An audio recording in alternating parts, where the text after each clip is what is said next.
Hello, my internet fans. It's me, Statboy Mike, and I would like to welcome you to this week's installment of Throwback Thursday.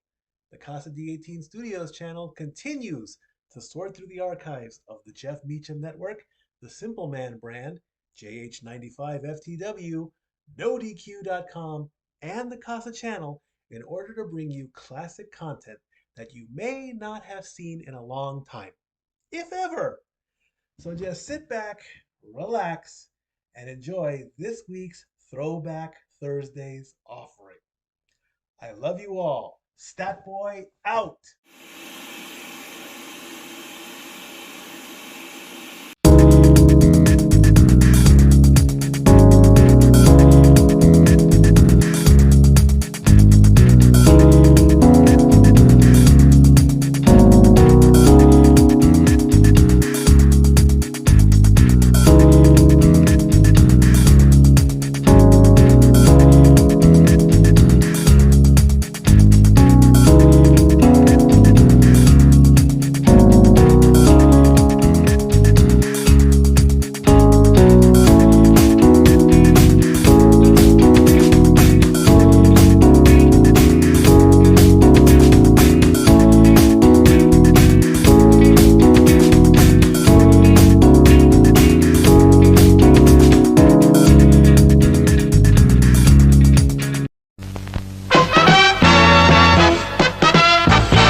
And now, preview time.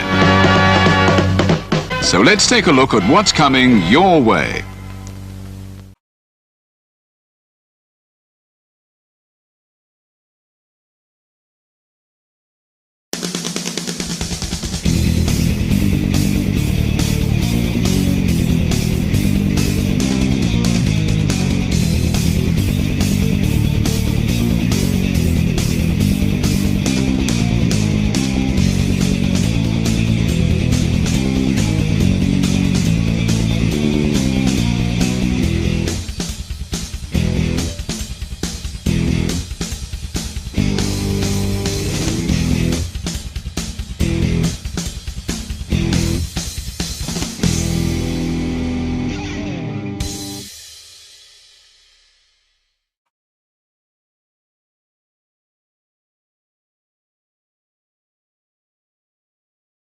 Hello pals, Alyssa Marino here, and as a friend of Parker Kane Promotions, I am super excited to share the awesomeness that they've got in store for you this November at WrestleCade.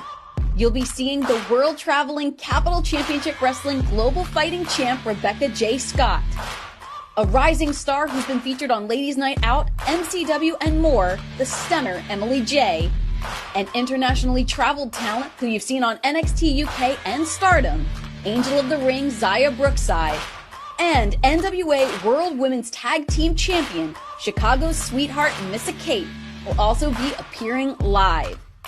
It's all going down WrestleCade weekend in Winston-Salem, North Carolina. You can catch these stars brought to you by Parker Kane Promotions on Saturday, November 25th from 10 a.m. to 3 p.m. And be sure to stick around for Ladies Night Out the following day on Sunday, November 26th. You can get your WrestleCade weekend tickets at WrestleCade.com.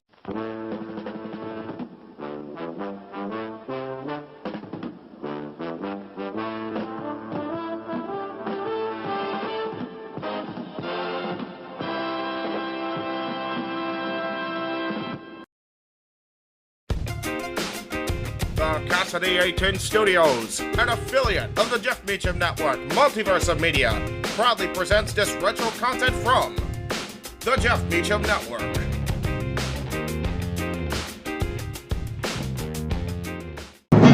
The Jeff Meacham Network's Multiverse of Media.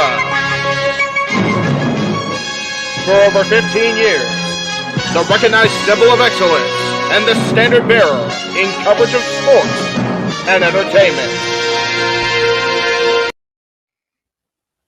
JJ, Jeff, you want to kick this thing off? Because I'm still trying to process everything here. Yeah, it's like, who wants to go first? Yeah, who wants to go first? Well, Come on in. It's open mic night with your host. you could maybe say there's really 4 topics, but it's split into 6. the renegade, J.J. Williams. The Sammy and Eddie Kingston thing, which one's the better smelling turd? And his panel of co-hosts. I am founder. We'll call me that for today since we're going with the Jeff Jarrett love theme here this week, according to JJ. The West Coast professor, Jeff Meacham. Karma is karma is karma. That's professional wrestling! Damn it! The simple man, Noah Foster. It's showtime! Yeah! How you doing, JJ? How you doing, Jeff? James. Yeah. And the He-Man, James Hebert. Imagine Bill Burr, Joe Rogan, Paul White, the Baldies! There you go! It sells itself! God. Get in there! Short his ass and shit the bed. He's not Amber Heard. Give it time, JJ, give it time. No, I'm sure Jeff has some stuff that Dumb move, just don't pull this bullshit again. You get one. Tony needs to stop caring about the ratings. Bradshaw said as long as the ads are in place, we're not going to lose that third hour. Ring of Honor does not have to be AEW Light. They don't necessarily have to coexist with each other. We kind of saw that tonight to a degree. Along with a panel of guests. He is no longer glorious. Don't you bring that up. You want me to rant about what my NXT used to... No, we are done here for the night. I swear, James. Because you never know who may show up for open mic night. I leave our company in the capable hands of an extraordinary group of superstars, employees, and executives. The first thing that came to my mind was, it's about damn time. Amen! I literally touched everybody in the state's trash. So it's horrible, you guys. Peyton's new thing is Dennis the Menace, but it's funny because she calls it Dentist the Medicine. And that's great. When Elliot Taylor came out and did Born for Greatness live, I was popping my pussy, having a great time. I didn't care. I was having so much fun. Sit back, relax, and enjoy the show. Fuck Bill Belichick.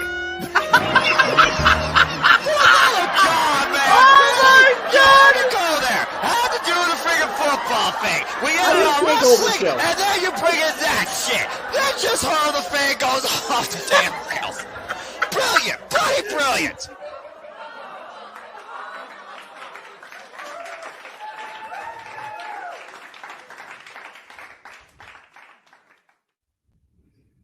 What is going on, ladies and gentlemen? Welcome to another edition of Open Mic Night here on the Casa D18 Studios Channel, the Jeff Meacham Network, the Simple Man Studios, all across the Jeff Meacham Network multiverse of media. Let me go ahead and bring in our esteemed panel for this evening. Once again, the Simple Man with the silky voice, Mr. Noah Foster, commentator extraordinaire. The Heeb Man, James Hebert, color commentator to AEW and basically all things non-WWE. Coming back, Josh Mansfield. Welcome back, Josh. We're getting some kudos in the comments. Great job calling the pay-per-view, gentlemen. Thank you. Daniel says it's time for open mic night. And after open mic night, he'll be able to watch episodes 1 and 2 of the Santa Clauses. Ooh. Also has to do some catching up with some certain Marvel shows like WandaVision and She-Hulk. There you go. Thanks for that opening for open mic night. Yes, James. I know we heaped praise on you last week for it, but goddamn, dude, you outdid yourself with that. Just wait till he redoes it for the next season. Oh, I know. What other crazy crap are we gonna say by that point? If not already, again, he still has to put together the end of the year package. I lost my ascot during some point at the podcast too. End of the year package for the New Year's thing. So. Best of open mic night. Whatever episodes so far. I'm looking forward to that. I've actually been going back and rewatching open mic nights and trying to see some great moments, trying to see stuff that James might be considering using, even suggesting a couple things for him. Nice. Yes, I still have a voice, by the way, folks. And thank you for all those that tuned in some point along the ride, or if you dared endure it the whole time. We appreciate all of you. Yeah, we definitely had a good crowd, man. At one point during the main event, we had 35 viewers live, which I don't know what Jeff's record is from when he was hosting the watch-alongs and stuff, but I know that ever since he stepped away to go work for the House of Mouse and we as a collective took over, that's a record for us. Mm-hmm. So congratulations, gentlemen. Thank you. Thank you. Yeah, man, thank you for the kind words on the intro again, by the way. Apparently I was on mute when I was trying to thank you before because I didn't turn my mic up. Oh, botch. Botch. Even without a voice, I can still say botch. Botch, yeah. I mean, I called 19. Why? Because I'm crazy. Because I love professional wrestling. Damn it! Damn it! But I digress. There you go. Again, Elizabeth, what a show you guys just did. Going to be going to sleep in a bit because it's back to church and the service is at 7:30 in the morning. I'm not going to bed tonight. I got NJPW and Stardom literally in about 2 to 3 hours. So let's get this shindig going. Yeah, 13 matches. Calling matches must be tiresome. It is. I'm all right. When you get emotionally invested in the storylines, it can definitely be tiresome. I'm a hater. That's all I got to say. Mm-hmm. Yeah, we've got a lot of stuff to talk about this week. Honestly, it's been really a slow week for news and whatnot. So I tried to keep the topics kind of lighthearted this week. You know, I know sometimes we can dive into the social media of professional wrestling and it can get tiresome, it can get rugged, it can get depressing. Hell, James has a whole 3-hour video on his site, which I still encourage everybody to go and look at if you haven't looked at before and see basically what it is that's driven the man from watching wrestling on a weekly basis. So I tried to pick some lighthearted stuff to engage in conversation. There are a couple talk points that I think are really solid, a little bit more on the serious side, but nothing too depressing. I will say also, Mikey T is finishing the main event. Mikey, are you going to be joining us once you finish the main event? Let me know in my comment section. Yeah, I hope so. I will shoot him the link as I always do, and he is always more than welcome to join. I mean, like we said, we just got done with 13 amazing matches. We do have some talk points to discuss coming out of that, but I do have some breaking news for this evening. Oh, really? Yes. Okay. That would be me wearing all black, deciding to no longer be straight edge and decide to get a drink just because I'm out in Vegas. There you go. Just remember, Noah, you're coming to LA. We will corrupt you. We will. No, man. It is. No, you won't. No, you won't. I will not fall to darkness like the Empress Julia Hart, and I stand by that statement. Poor Julia Hart. Happy belated birthday to his mother, but yes, Noah was corrupted this past week. Oh wait, is that actual alcohol? Yep, that's he has actual taken a alcohol. turn to the dark side. That is our breaking news this evening, gentlemen. Like I said, I'm trying to keep things lighthearted. It doesn't get more lighter than a class of Villa M. Russo during my mom's 59th birthday, going back to my Italian roots at an Italian restaurant with tiramisu and prime rib. I was in my element. I finally ascended. I felt at peace. Salud to my family. It was a glorious I wish I had a shot of Fireball here right now so I could cheers you for falling to the dark side, Noah, but I just had to bust your balls just a little bit, considering all the shows you've been on where you've claimed your straight edgedness and said you will never turn to the dark side. And there you were this week. Again, it was for a good cause. Happy belated birthday to your mom. Thank you. But man, it was kind of fun to see that picture of you in the group chat. A little bit. Yeah. Now, I assume that would be the one and only time right now. It depends if I go back there again and for what occasion, but my mom's already figured about what we're going to do for New Year's Day, so we'll see how much a bottle that costs. Yeah, welcome to the dark side, Noah. We have cookies too. Now, Noah, cookies. Now that you have had your first, you have to allow. Now, there is a certain drink that JJ and I need to introduce you to that Jeff, if he is listening or when he listens to this, is going to kill us for. But Fireball. Yep. Honestly, It's dude, cinnamon. if you have ever had a cinnamon fire Jolly Rancher, that is what Fireball tastes like. Yeah. No, it is weird. delicious. No, Fireball man. is fun. Well, I don't know if it will be fun for Noah. Yeah, I'll immediately go. We will ease him into the alcohol. Well, I mean, okay. Josh is already drunk over here. Hold on. Alcohol. Alcohol. I have not had a sip of alcohol tonight. Real quick. The problem with Noah is he's like me. All right, he's got to like the texture, number one. He's got to like the flavor, number two. If neither one of those is gonna work, I don't think he's gonna get him though. Same here. James understands despite the fact that I'm simple, I'm sophisticated, apparently.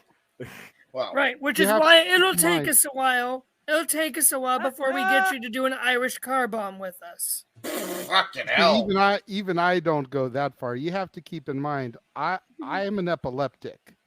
So I went for years in my life being told that I could not drink or I could have a major seizure.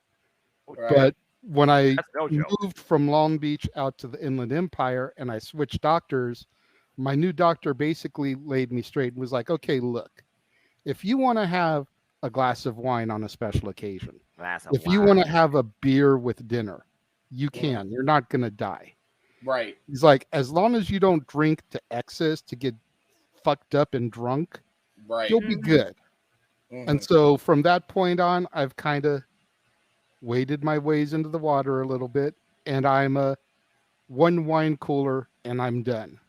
One shot of Fireball and I'm good for the night. Yeah. I usually don't exceed that. I do one just to relax, just to unwind if I really need it, and I'm good. I've never had that addictive personality where I have to drink to excess. Yeah, same. Right. So there'll be I'm some lucky nights in where that. I'll say I'm only gonna have like one or two, then it just keeps going. And you mean like WrestleMania? Jeff just chimed in from the concert saying, I'm still in the concert, can't hear a thing, anything any of you are saying, but in case I can't pop in later, thank you, Mr. Regal, and can anyone deny that MJF is the motherfucking man now? I dare someone to deny it. You are a brain-dead idiot. Jeff is seeing Elton John at Dodger Stadium right now. So, Cold, yeah. cold heart. He's probably listening to that. Dang it, now I want to go grab my apple pie moonshine. Dang it, There you you guys. go. But yes, coming off the heels of All Out, we have a new TNT champion, Samoa Joe 2 belts. Stole it!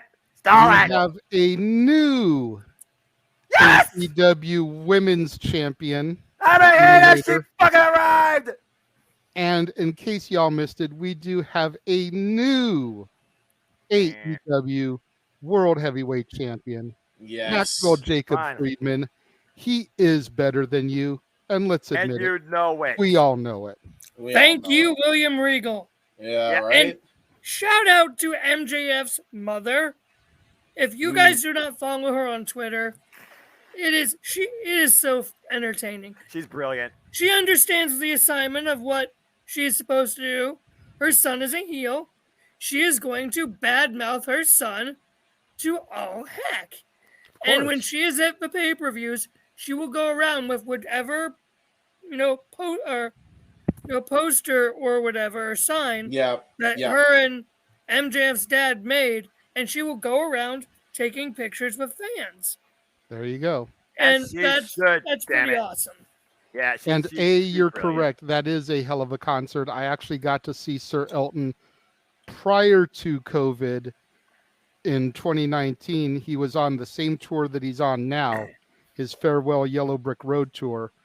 But tonight's Dodger Stadium concert and tomorrow's Dodger Stadium concert are supposed to be his final concerts ever in the U.S. unless he does like a residency in Vegas or something. Interesting. Fuck that I word. Just saying that for the record. I don't give a shit what the banner says. Tony Khan, develop a brain, do the right thing. That being said, no, I don't do weed. Emmanuel, we appreciate you. It's as simple as that. Okay, continue. As I'm updating the final graph. Woohoo! Me picking Jamie Hanna maybe win tonight. There you go. I will be right back because I just gotta ask my dad about something real quick. Go for it, brother. All right, so Josh, did you get to see any of the show at all? Did you listen to our call of the show? I saw some stuff on Twitter. What are your thoughts I saw a few videos, saw some pictures in between what was going on with Denise that creep needs punched, but that's besides the point. Yeah, again, it's always got to be some stupid asshole with less of a brain in this world known as humanity to bring down society to once again broad bad night for the freaking wrestling community to show their ass. Yeah, I felt really bad for Denise tonight. All the love out to Denise, all the support out to Denise. Yeah, all the support out to Denise, and may that guy get run over by a vehicle and never be seen again. Moving on. But to MJO Howard DeGrave Jr., apple pie moonshine. Then again, you remove one bad soul from society, another soul will take its place. It's almost like toxicity can't be purged from this world, no matter how hard you try, even if you're funnels. Unfortunately, you're right. Lord help me, and Lord help this community. Anyway, I digress. I'm in a good mood, damn it. This was my fucking pay-per-view of the year. I am so damn happy right now. I may not have the same voice I started with, but I'm still talking. Let's fucking go. And you have Survivor Series next week.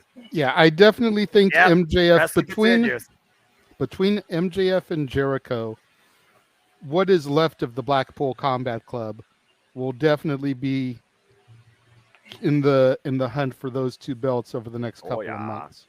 Yeah. The Real Wyatt, Denise is Denise Salcedo. She's a pretty popular Twitter personality when it comes to wrestling. Works with like the Wrestling Observer, does her own interviews, all that type of stuff. Sean Ross Sapp. Wrestle Talk as well.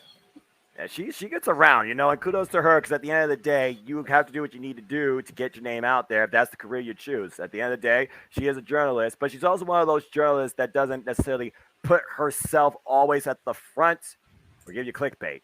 She's okay. I don't got anything bad to say about her. No. Oh, and Daniel's comment that he had, could you put that up real quick, JJ? Which one are we talking about? The MJF Miz comment? Yeah. This, yes, but also I want to see MJF's dad versus Mrs. Dad. Oh, Jesus. Okay, well, that's actually more realistic that one day that could happen, but again, who knows? 2022 has already proven that anything can happen in the industry. I mean, never say never. Yeah, the Real Wyatt, if you want to know what happened, go look at her tweets on Twitter. We're not going to go into it because we're not trying to dive into negativity today. Absolutely we're trying not. to keep things positive. This is the last open mic night before Thanksgiving. So we're trying to go into the holiday week on a positive note. Yes. That's why I tried to pick some lighthearted topics to discuss this week. Nothing that's going to be too emotionally draining. Yes. Now, I'm sure that this isn't legit. Go ahead, Josh. Get the pussy on camera. So cute. Say hi to Ozzy. Ozzy.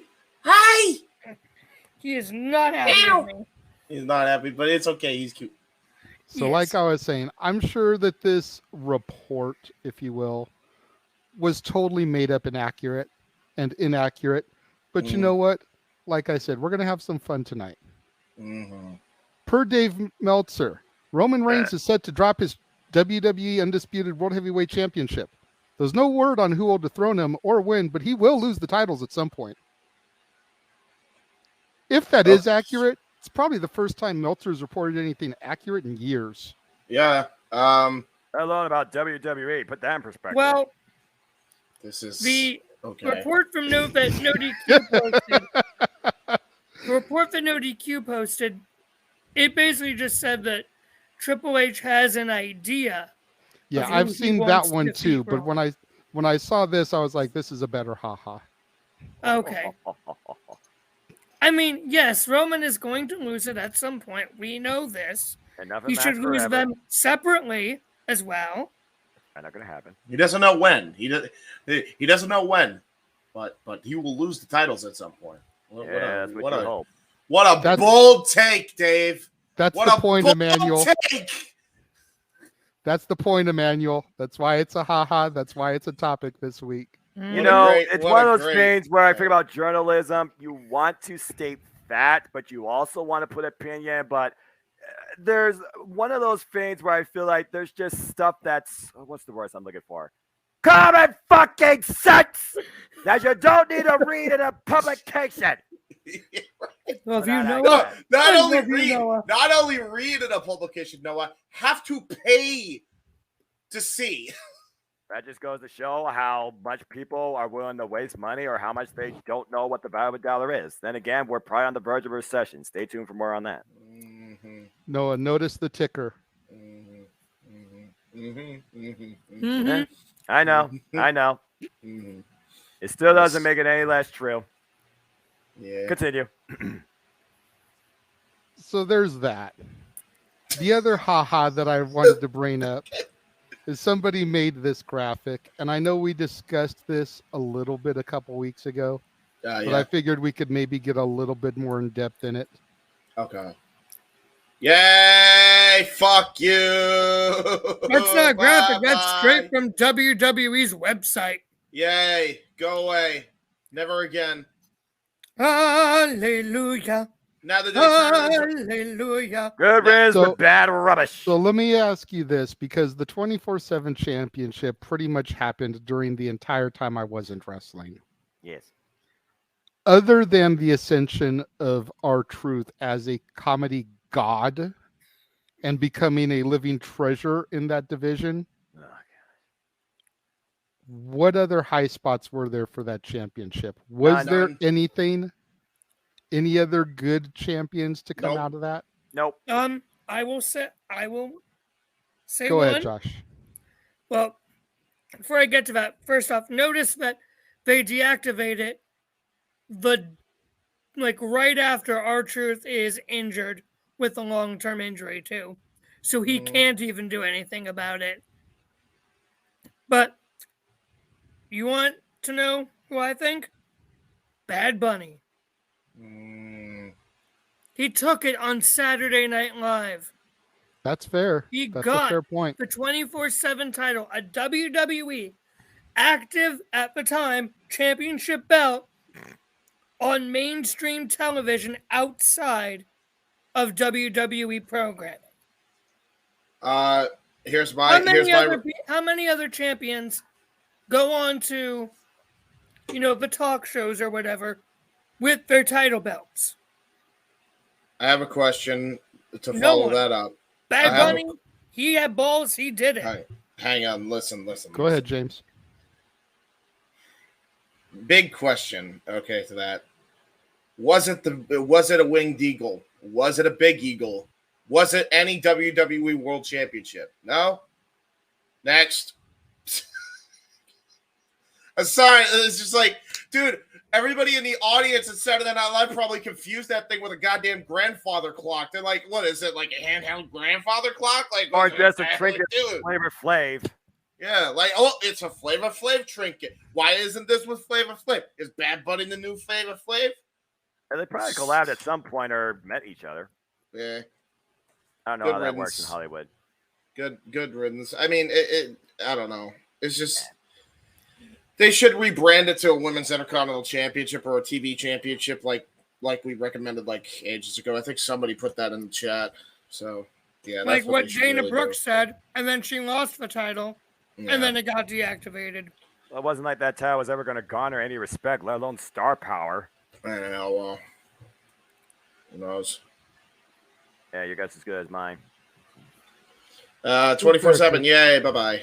Yeah, good riddance. Maybe now you could actually do something that actually builds a superstar. Fair take. Puts out a tweet. I was going to do something else first, but since you put up building a superstar and sending out tweets and stuff. Tweeter. No, it's not negative. It's not negative. Remember, we're trying. We're not going to be negative today. Okay. Damn it, ready. You son of a bitch.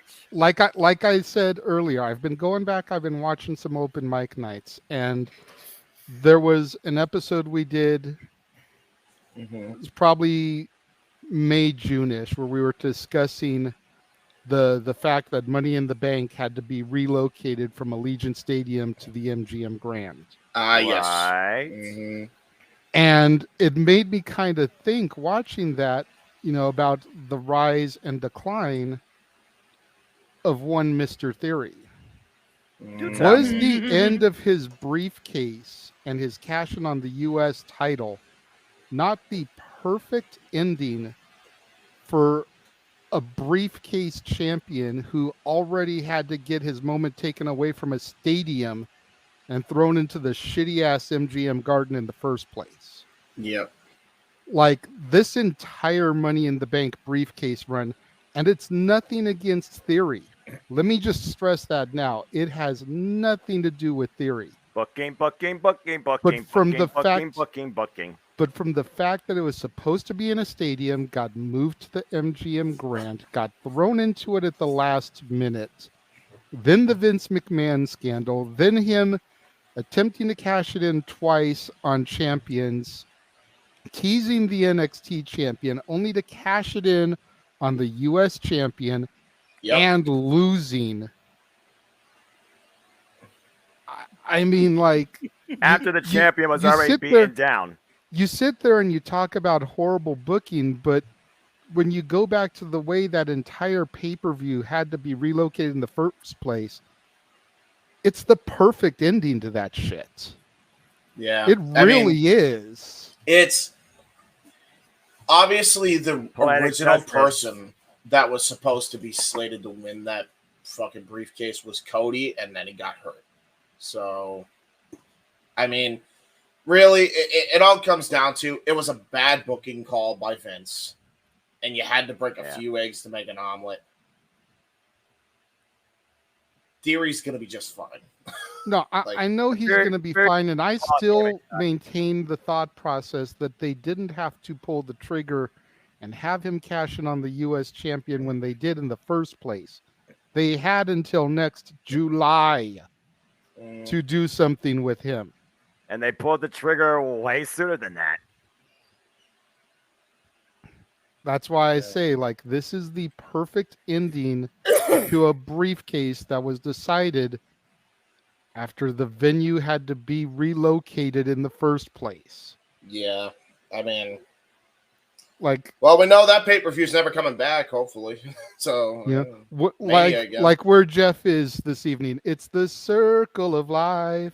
And it moves us all. Okay, now that's not a non-copyright strike. As far as I'm concerned with this Money in the Bank thing, Austin Theory should never won in the fucking first place, all right? Let's just put that out there right now. As far as the execution of getting rid of this, which really was a botch to begin with, yeah, I agree, because there's no way in hell Roman Reigns is going to lose to this type of shenanigan by this guy. And at this point, you want to make Austin Theory, Vince McMahon, Golden Boy look like an absolute goober. This was the number one way of doing it, especially since right now he's turned his character completely around into a guy that you need to take serious, but he also needs to take himself serious in his own right. If you're going to reset Money in the Bank to hopefully be back in prominence and actually be showcased and determined at freaking WrestleMania the appropriate way with an appropriate holder, then this is the way of doing it. I approve. Yeah, Josh. Yes, Jeff. Yes, Josh, with your little diabolical finger tapping then. I appreciate that, but I am not the Musketeer boss. Yeah. I appreciate it, but I have not been shy of my disdain for Mr. A-Town Down. Yes, we know. And his gimmick and everything. I have not been shy in my absolute glee for him crashing and burning and getting exactly what he deserved with that failed cash-in and loss. That was beautiful. I loved every second of it because he deserved that because he was Vince's golden boy. Because he was Vince's next chosen boy. He deserved and needed to get creamed and crushed and buried completely to get every and any last stench or stain of Vincent Kennedy McMahon off of him. It doesn't. Well, yeah, he should have never won that briefcase in the first place. Should have never been in that match. Was never a believable contender in any way, shape, and or form. There's a reason why people left his Never roles has after he was been left from a Las Vegas. believable contender for any championship. Previous United States. He should not have beat Finn Balor for the United States title There's to the begin with. I was waiting for. What was that, Noah? There's the word I was waiting for. I knew you were going somewhere with this. Continue. Yeah. Because, again, Balor is my guy, one of my top 3 in this entire pissant company. Too sweet. Yes, too sweet. And Austin Theory, little NXT groupie boy, thinks he's the shits? No. You ain't shit, boy. And you just got proved. That proved that. When you got crushed like you deserved. Now Triple H can do whatever he wants with you. Because every last stench of Vince and Kenny McMahon is done from you. Now, I will send his ass back to NXT. Real But, No. I would have sent Theory's ass back to NXT. But Triple H is doing this. So, okay. See what he does. See if he actually makes Theory into actual something other than just putting the rocket to him and just saying, hey, this is who the company wants. Cheer for him. Like they tried with Drew and it failed. Like they tried with Roman and it failed. Oh, Lord. Originally. Yes. Now let's see if Triple H can resurrect a failed Vince McMahon product and make it work better than Vince ever could. Well, it's not going to happen overnight, and Triple H is on point by saying if he's going to make a change, he's only going to do it if it actually makes sense in context. There's a reason why Nikki ASH, the condiment nightmare of James Hebert's dreams, is no longer a thing. She's back to Nikki Cross from Insanity from my NXT. Damn it! But I digress. There's a reason that WWE hired a long-term story developer from Marvel who was friends with Bray Wyatt, who has helped a lot with all of this. From Marvel. And why am I hearing me echoing? My bad about that, Josh.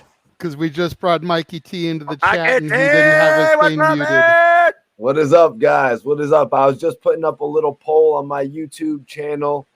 Put up a little poll before I logged in just to let everybody from my channel know I'm coming live with y'all tonight. Hey, nice. Cool, no worries. Josh, go ahead and finish your thoughts up. Then we'll go to Mikey. Tribe. I lost where my thought was. What the fuck? I think the last thing I heard you say, Josh, was about Theory going to NXT. Might have been a little bit late. But... Yeah. And they should have done that, and we'll see a Triple H can finally reinvent a failed Vince McMahon product. Yeah. And then I talked about how, well, again, it's almost like, how they turned Nikki ASH, the condiment nightmare of James Hebert's dreams, into the Nikki Cross of Sanity from my NXT. Yeah. Now I remember. Like I said, they hired a long-term storyline developer. From Marvel, one of Triple H's main things from Marvel who knows how to tell stories. Yes, he's mainly involved with Bray Wyatt, but that doesn't mean that's the only thing he's involved with. No. He's a fun guy to follow on Twitter, too. Yes. So this is exactly what Triple H is doing. Long-term storyline development. Using the history we know from before to make a good story. Now, yes, WWE needs young stars. Theory isn't who we need. No, not right now. Not who we want. He's not who we need. No. Nope, and that is the bottom line, because the Cleveland combatant knocked it out of the park.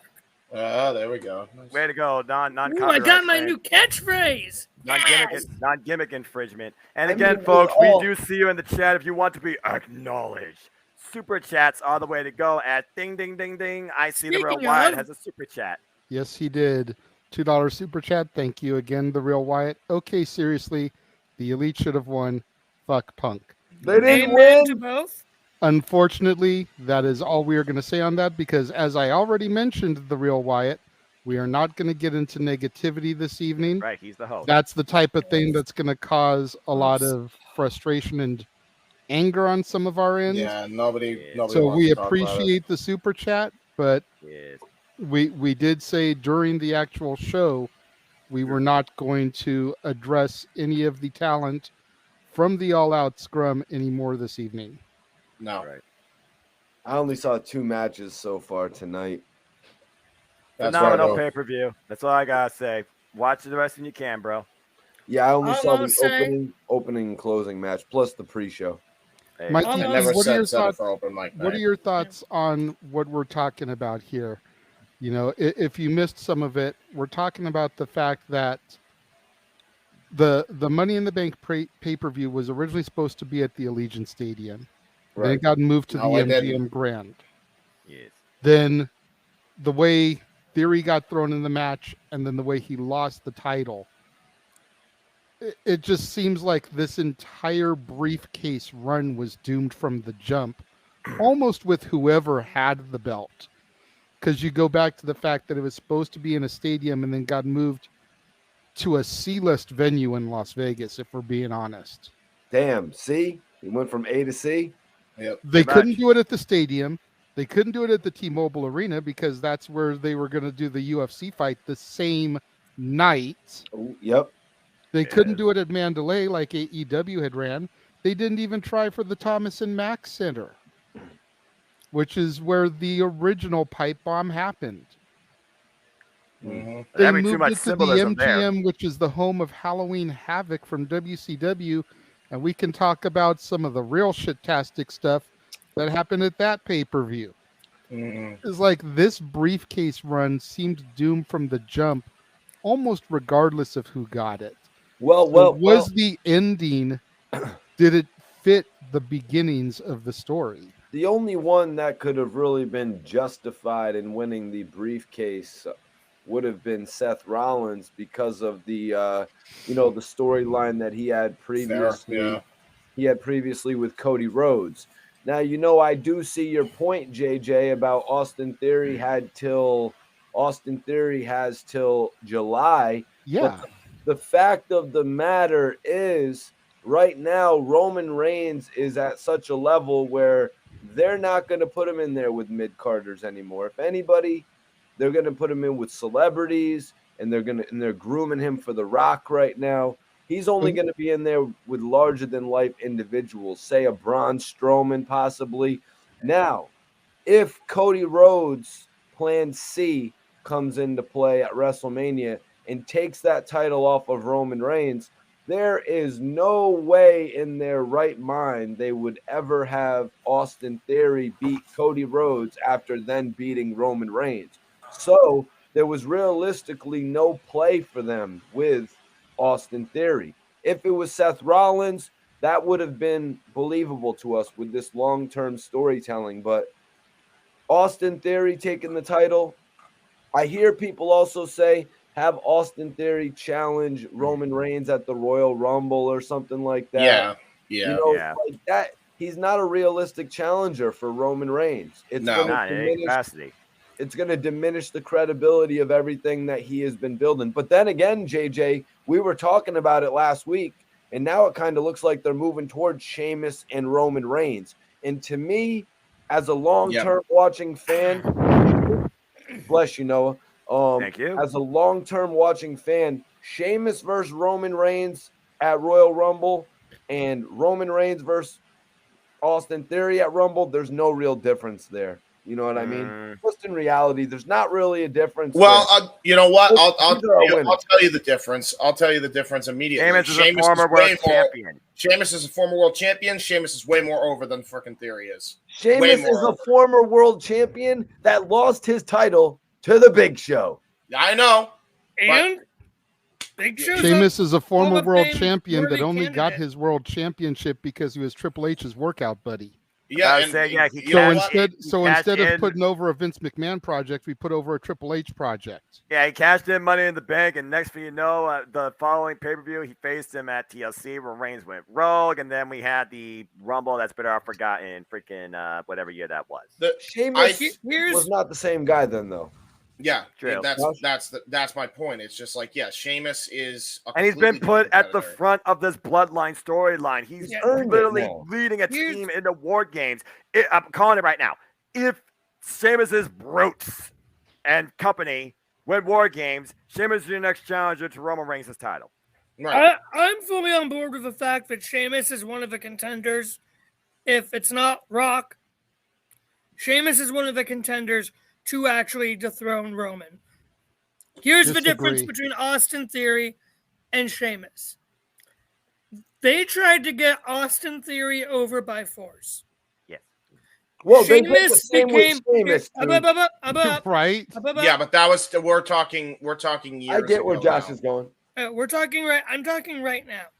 I get where The you're going. WWE universe itself turned Sheamus and the Brawling Brutes babyface, yes, organically by the value of their hard work in delivering banger after banger after banger after banger after banger after Josh banger. is an after honorary banger, brute. banger. Damn it. Right? After Josh is feeling broody. And Sheamus getting a 5-star Meltzer rating at Clash at the Castle. Oh, God. All right, I know. Whatever people think of Meltzer's ratings, Sheamus has proved himself to the fans that they are all authentically behind him as a top babyface organically and as a top person in this company. That is why Sheamus is in this running and deserves a match with Roman. And I will say put him in the top 5 of people who should or could beat Roman for one of the titles. I will say on top of that, probably then. I will say on top of that, if you're gonna do that with Sheamus, Walter's gonna be next in line as well because Amen. Roman would be fucking awesome. Holy shit! Oh, yes. The problem here is that the fans never wanted to give Theory a chance because he was connected to Vince. Yep, exactly. That's the problem. Theory could go out there and have 5-star classics too, and people will just shit on him. Has he had those though? No. He has not. No. If you go by Meltzer, no. Well, if you go by anybody, but really, but like, you know, I don't listen to Meltzer. Meltzer's opinion means jack shit to me. Yeah, I'm not talking about Meltzer, but just by anybody, really, I don't think they're 5-star classics. Classics. Yeah, 5-star classics. Okay, maybe not, but he's had some really good matches since coming in with the briefcase. You're gonna start something here. You can't at least matches that should be taken, not be taken for granted. Right. And the problem is that people just refuse to acknowledge him. He is essentially the modern Miz. The Miz back in the day went out there and he had great matches, but people just refused to get behind him until they couldn't resist anymore. I am telling you right now that whether you want to acknowledge it Roman Reigns style or not, Theory will be champion within the next couple of years. Oh, yeah. Period, point blank. Both take. He has everything that the companies look for. He has the look. He has the ability. He has the it factor. And that same barf noise that you just emulated is the same thing people did to me when I said the same thing about The Miz 11, 12, 13 years ago. Yeah. And look at him now. 2-time Grand Slam champion. Even if one was mark my words. Yeah, I don't know. It all comes down to it's not happening now. And quite honestly, I think they made the right decision. There was no other way to go about it the way they did. If Austin Theory was ever going to have a chance to try and develop into something. He needed to get that briefcase off of him. Yeah, it's you have to break a few eggs to make an omelet. Like, not As the everybody's saying going to be goes. happy with the decision, but like, in order to tell a long-term storytelling, and you gotta do what's best for the entire company overall. Well, Triple H is all about doing what's best for business. You know, I honestly, I mean, shit. If they wanted to keep the title, if they wanted to keep the briefcase on him, because we've seen other superstars have developing storylines while they're the briefcase holder. Give him a title while he's the briefcase holder. Shit, make him miss his cash in and then go into litigation about it for weeks on WWE TV, like going to the WWE headquarters even and like fighting for his title match, like rated RKO series. You know, remember like how there would be the rated RKO reports. Like do something like that, man. You know, be creative. But that's where the line falls. The creativity. You know, you're not wrong. I'm just saying. You're just not really doing anything with it. I feel like the level of creativity is still in a contempt mode, even with the fact they have a Marvel writer. We've seen some developments, but have we really seen anything truly significant? Not really. There you go. I'll be honest. Yeah, has he had any pay-per-view matches to even have these matches that we're talking about being able to grade? Like, has he even he didn't carry Johnny Gargano to a pay-per-view match? You know what I'm saying? They didn't do anything with that program. Now Johnny Gargano's a private eye for a Hollywood conspiracy theory against the Noah, don't get me started. That is embarrassing. It is bad Triple H booking. I know. I know. Bad Triple H. Yeah. Josh, can you defend that booking? They are destroying, blowing his whistle. He's the guy with his whistle. Yeah. Josh, right? You got anything? You honestly think Triple H would willingly destroy one of the faces of Noah's NXT like that? Damn it. The NXT that Triple H built. The NXT that Gargano was one of the 4 pillars of. Ciampa's injured. That's the reason he's there right now. It's so they can fucking build. How long is that going to fucking take? By that point, he's probably going to be Gargano and Ciampa back and then have them be tag team champions on the main roster, then get them their singles runs. That's a hot take. Titles that they deserve. It makes sense for Gargano to be in this situation. If Dexter Lumis was already in it, and Ciampa was too, if you're going to put Ciampa and Gargano back together once Ciampa's back, it made sense. Okay. All right. And I understand JJ's point about The Miz. I will fully admit, I remember as a young middle schooler watching in 6th grade when The Miz won the WWE. Actually, no, 7th grade when The Miz won the WWE Championship in 2010. I remember when he cashed in his Money in the Bank briefcase on Randy Orton, on an injured Randy Orton after a match with Wade Barrett. As you should do the Money in the Bank. That was one of the most shitty points in wrestling history when Cena and Orton swapped opponents with Miz and Punk. Yeah. I disagree because that's when I started watching wrestling, but sorry, I digress. I'm sorry you had to start at that point because they flipped 2 feuds. Continue. Sorry, Josh. I remember watching that match. I remember seeing Orton after the Barrett match, thinking, oh no. Hearing Miz's music. I remember screaming how pissed off I was when Miz won that title, that I woke up the neighbors and the neighbors came and yelled at me. Wow. That's a real anger right now, but sports entertainment. Miz is actually in my, if not top 5, my top 10 of current WWE superstars. Yeah. I cheered like nobody's business at the top of my lungs when he cashed in on Drew McIntyre. I fully admit I am a Miz guy through and through. I will not be that way for Austin Theory. You say that now, Josh. You say that now. Mm-hmm. In a couple years' time, when he wins the title, I will accept your apology. Well, James, Noah, save this for when that night comes. Okay. So we'll see. Okay.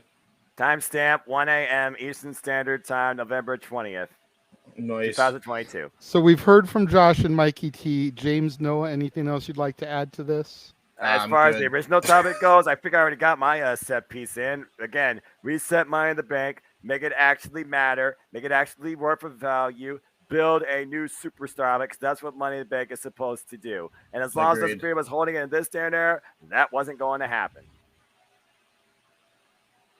All right. Yeah. Mid. So the next talking point that I have is something that I found in one of the wrestling groups I'm in. Somebody came up with an idea of how to better define Raw and SmackDown. And I thought that these were interesting points. Again, do I think that somebody like Paul Levesque and Stephanie McMahon would actually do something like this? No. No. But I'm curious what you guys think, and if you think that the things that the original poster feel that would like come out of it, if you feel like that would definitely help the product. And we'll start with Noah on this one, since Josh and Mikey really kind of dominated that last topic. It says WWE should make Raw a singles program and SmackDown a tag program. One world, one intercontinental title for men, women, and tags respectively. Raw can also have the U.S. title exclusively, SmackDown a trios title. It's good for fans because of variety. It's good for wrestlers because more employment, exposure, and flexibility, less people in catering. Good for WWE because it's more of a draw to watch both by having two more defined shows. What do you think of this, Noah? Well, the number one thing that definitely drove me away from WWE was the fact that I was watching the same thing 2 days a week, and it got completely boring and repetitive, and it didn't look like it was going anywhere. Again, the biggest reason I was on Team Blue during the time of its promise, it was the professional wrestling show, while Raw focused more on sports entertainment related storylines, character development, talk show showcases. I can't tell you how many times I tune into SmackDown just to hear Terry Long say, "We got us a tag team match, players." So the fact that you turn SmackDown into that forum for multiple person affairs and even add trios to the mix, there might be some potential in that capability. But what I also like is, again, with the depth of the women's division across even the day's products, I've been saying for the longest time they need to just merge them into one and have a top star to go after that brings their name forward as the face to confront. So I do like this more inventive way to make Raw and SmackDown feel different, but still both compelling enough that you can either pick a side or follow a superstar's journey.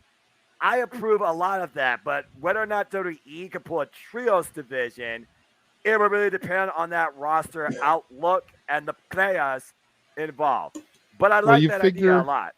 You figure you've already got the Brawling Brutes, you've got Imperium, you've got the Bloodline. You got 4 so far if you count New Day. Big E wasn't injured, but besides that, not a whole lot. There's more tag team you've got but you've also got time where you can build people. I mean, you've got Diamond Mine over on NXT. They bring up people from your NXT. That Legado del Fantasma. Also. Yes, you've got Legados. What about that rapping group that just got Hit Row? Yeah, Hit Row. Well, yeah, but there are only 2 people. I think. Two guys. All right, so they could add somebody though, like JJ's alluding to. Again, you're developing stars right in NXT, so I mean, you have Schism. Add our truth to Hit Row. Yeah, you got to add somebody to Hit Row because they had Swerve Scott before, if I'm not mistaken. Honestly, if you're going to add anybody to Hit Row, re-sign JTG. Yeah. Oh, yeah. That's a good one right there, actually. So I agree with this idea because the number one flaw in WWE, both products feel the same. There you also have the no Judgment variety. Day. And the OC. And the OC. Yeah. So, okay, they can pull up the trios thing, but I just wonder, can you literally carry out only multi-person matches and still keep it compelling? There is still a point where you do want to see a singles program carried out on either show, but I still like the dynamic this guy was figuring that the product overall should go. Again, make Raw and SmackDown feel different. And that way there is brand loyalty and pride. And you actually might build something more organic. Just saying. A asked if he's the only one that thinks the trios title isn't necessary. Yeah, he's not the only one. I agree. I think it's I've only seen a trios title work in one spot, and that's Ring of Honor, and even that was for a short stint. And we'll see what AEW does. Now they're doing a best of 7 series with these two trios, and I still can't believe that's a thing. That's going to be crazy. Yeah. Which and Keen Mike X. The match. I think that is the reason for a lot of his hate. That, and then the fact that he was associated with McMahon. Again, those are the two big factors, I think. Well, I want to point out about that. I'm sorry, James, but one of the most interesting factors about Austin Theory to me was the fact that he was engaged with Mr. McMahon. That was the only interesting factor that I got from him, the fact that he was bringing Vince McMahon back on the screen. So that was really what engaged me with Austin Theory, to be 100% honest with you guys. Without Mr. McMahon, who gives a shit about the guy? You know what I mean, James? That's fair. That's a very fair take. He's not wrong. That's a very fair take. As far as trios titles go, and that's a fair take, Emmanuel. Sorry, I didn't mean to step on you, James. Trios titles only work if you actually put it. This is true for any division. If you actually put effort in, and New fan pro wrestling learned something. I'm just exactly. I'm just gonna put this in perspective. If AEW is already doing a best of 7 series, guess what? They already failed. Sorry. I agree. I gotta get going. My sister just messaged that she is home, which I did not know she was even on the way, and the door's bolted, so I gotta go let her in. I will catch you guys later. Peace, Fuck Bill Belichick. There you go. God bless you, Josh. There you go. So, as you were saying, trios titles are already a failure in AEW because they're not even doing anything different. I thought they would if they kept it on Death Triangle. It looked like we were going in a step in the right direction, and now they're pretty much already giving it back to the Elite. They're trying to stall for time while they rebuild the fucking division. Well, again, we're waiting for the House of Black to rise. So I don't think it's dead in the water, but still misdirection to say the least. We already saw one great match. Like, how are they going to top that 6 more times? That's if they go the full 7 series, though, James. Right. And go ahead, Mikey. I just wanted to point out that you said about building the trios division. I wanted to point out that the buy-in, as much as we dislike the factory, I wish I could have heard your guys' commentary. That was not a bad trios match. It wasn't not at all. That was a 5-man tag match, actually. Oh, that was a tag. Yeah. That was a 10-man tag? Yeah, it was a 10-man tag, and it was really good. The factory is very capable. Still, yeah.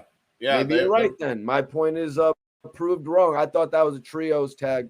Well, even then, like there's many trios they can make out of that. I mean, again, they have the depth to make a trios division, but they don't have the sense of direction. It seems that's the problem.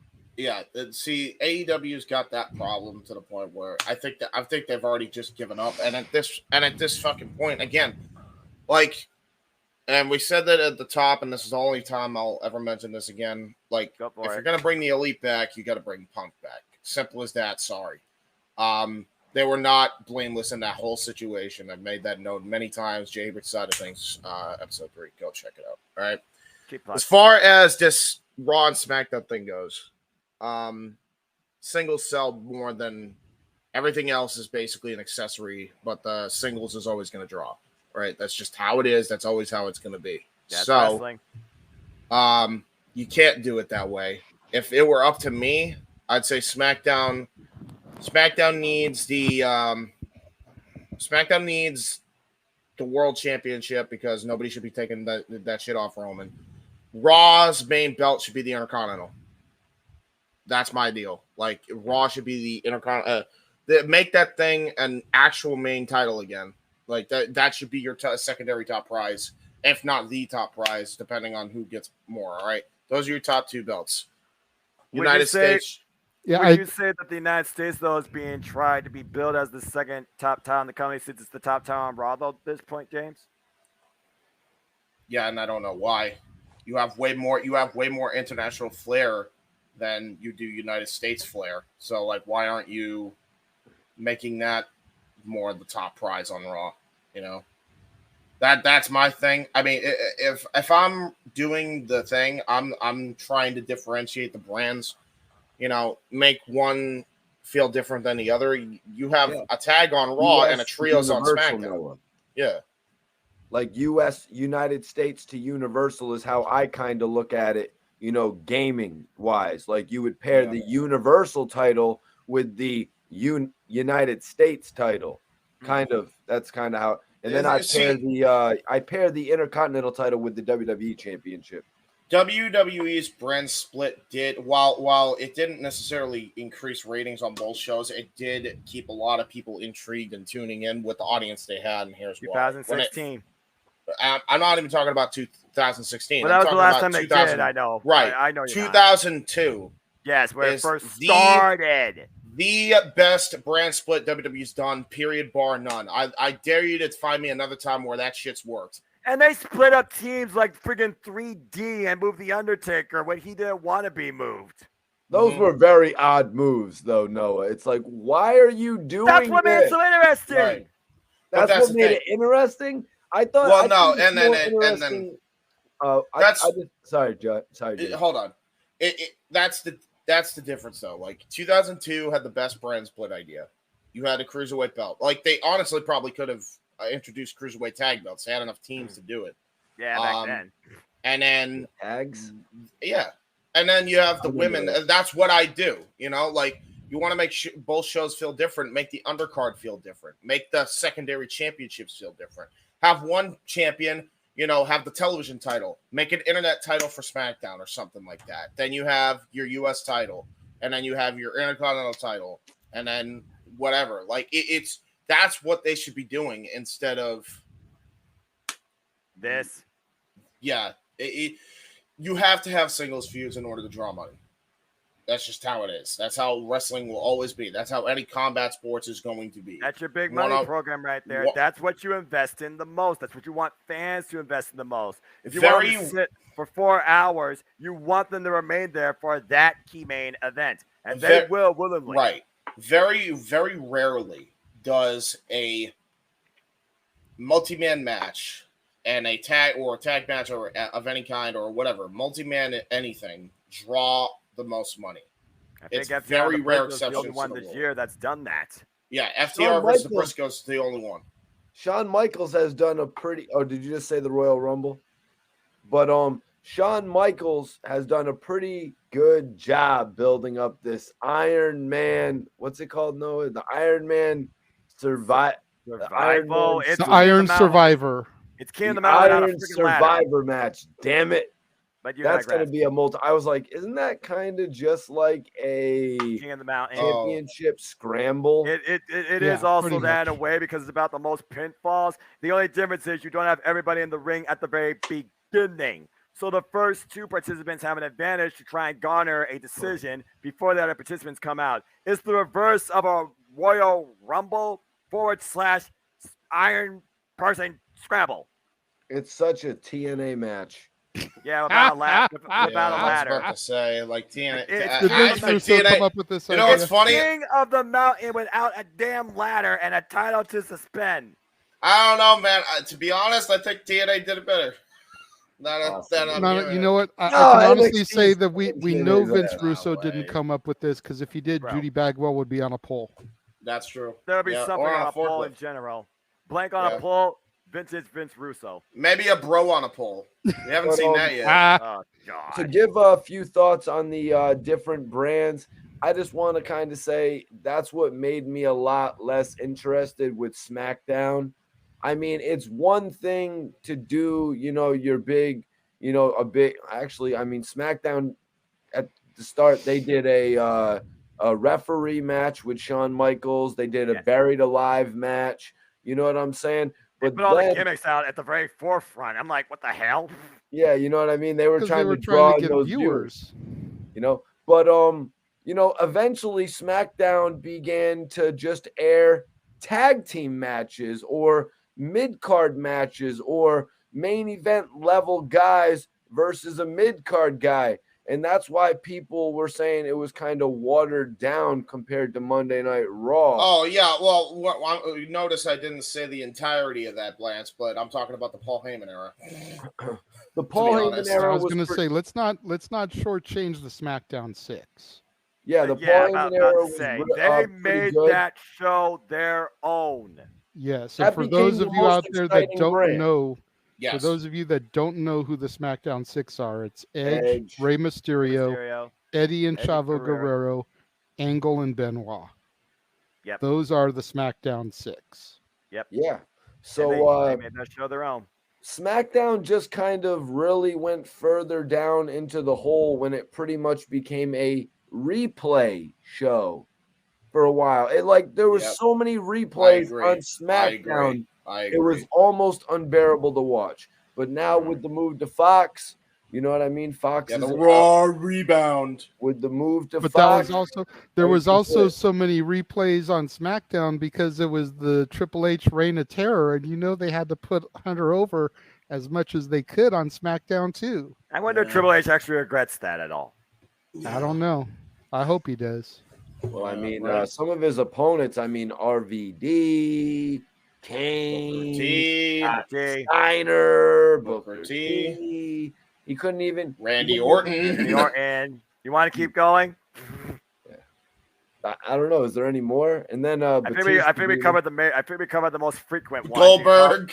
God, yeah. Going back to your point, Mikey, I think the only other draft that really had any weight behind it was the 05 draft when Cena and Batista switched shows as champions. That's fair, yeah. Because it was the start of the decline of Cena.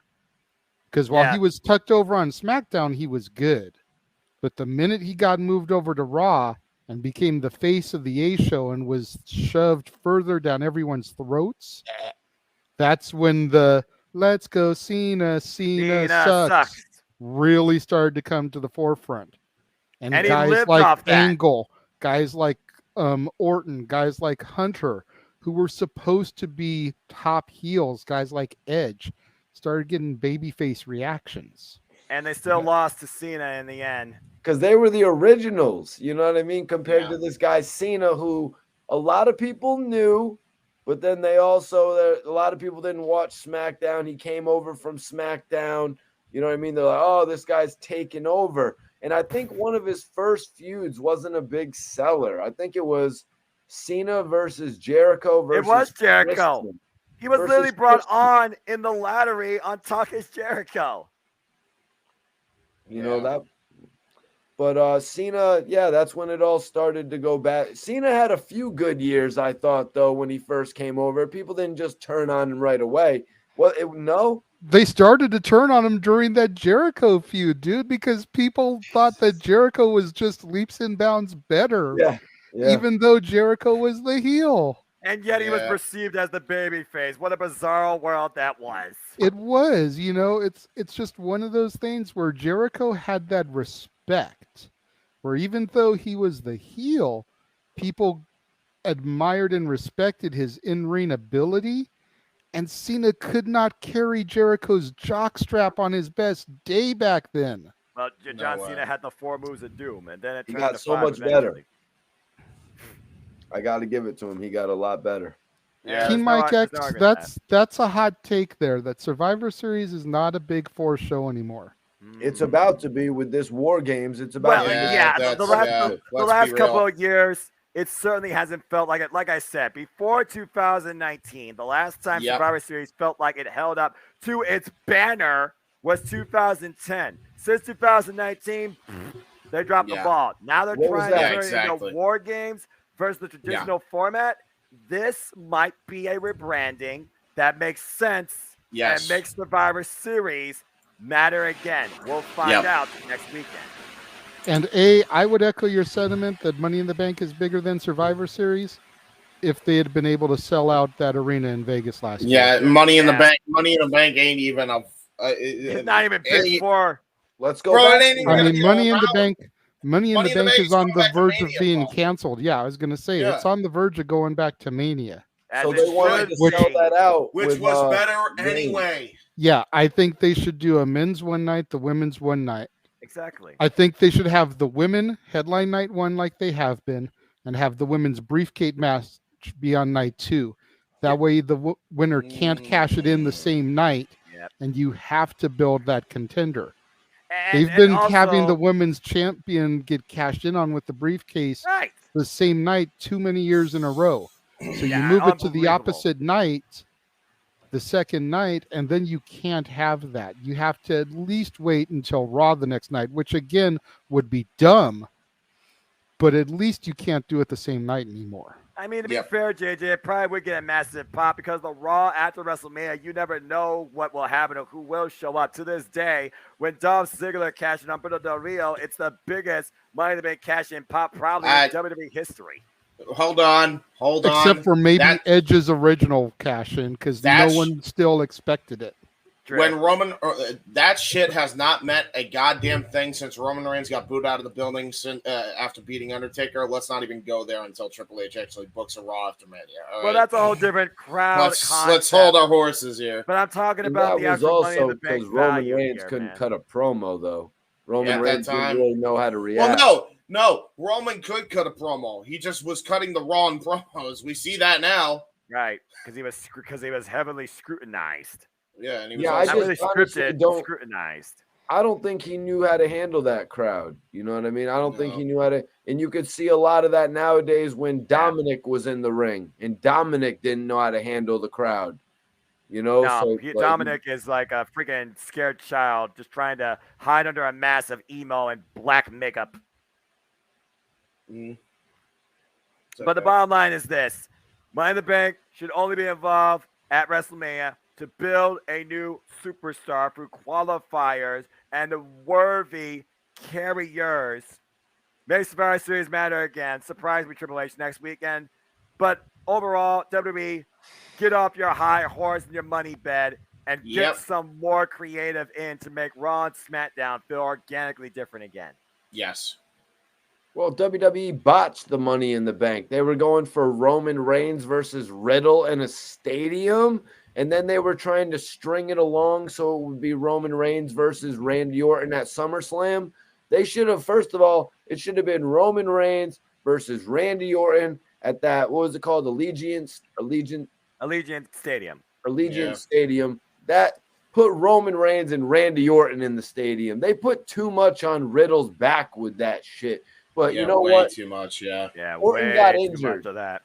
Orton got injured, so they really couldn't do anything. But you know what they could have done? They could have brought Brock Lesnar in for that spectacle 1 month early and given us something else for SummerSlam. But that would be too creative. You know what's funny? It would have saved their big time. You know, yeah, and that's I was about to say. You mentioned that because like Brock would come by to Tennessee. He didn't even sell out the Tennessee stadium. I don't care what you want to tell me. That stadium was not sold out for SummerSlam. And it was clear as day to anybody seeing it. When has something been sold out in this day and era of pro wrestling truly? Just saying. That's fair. Emmanuel, to answer your question, I think it depends on who the final member is for the babyface team. Right. You know, if they're gonna have it be somebody like a Trish or somebody that's already on the roster, Candice LeRae, whoever, they'll probably announce it on Monday. Right. It's got to be a big deal if they're holding out this long.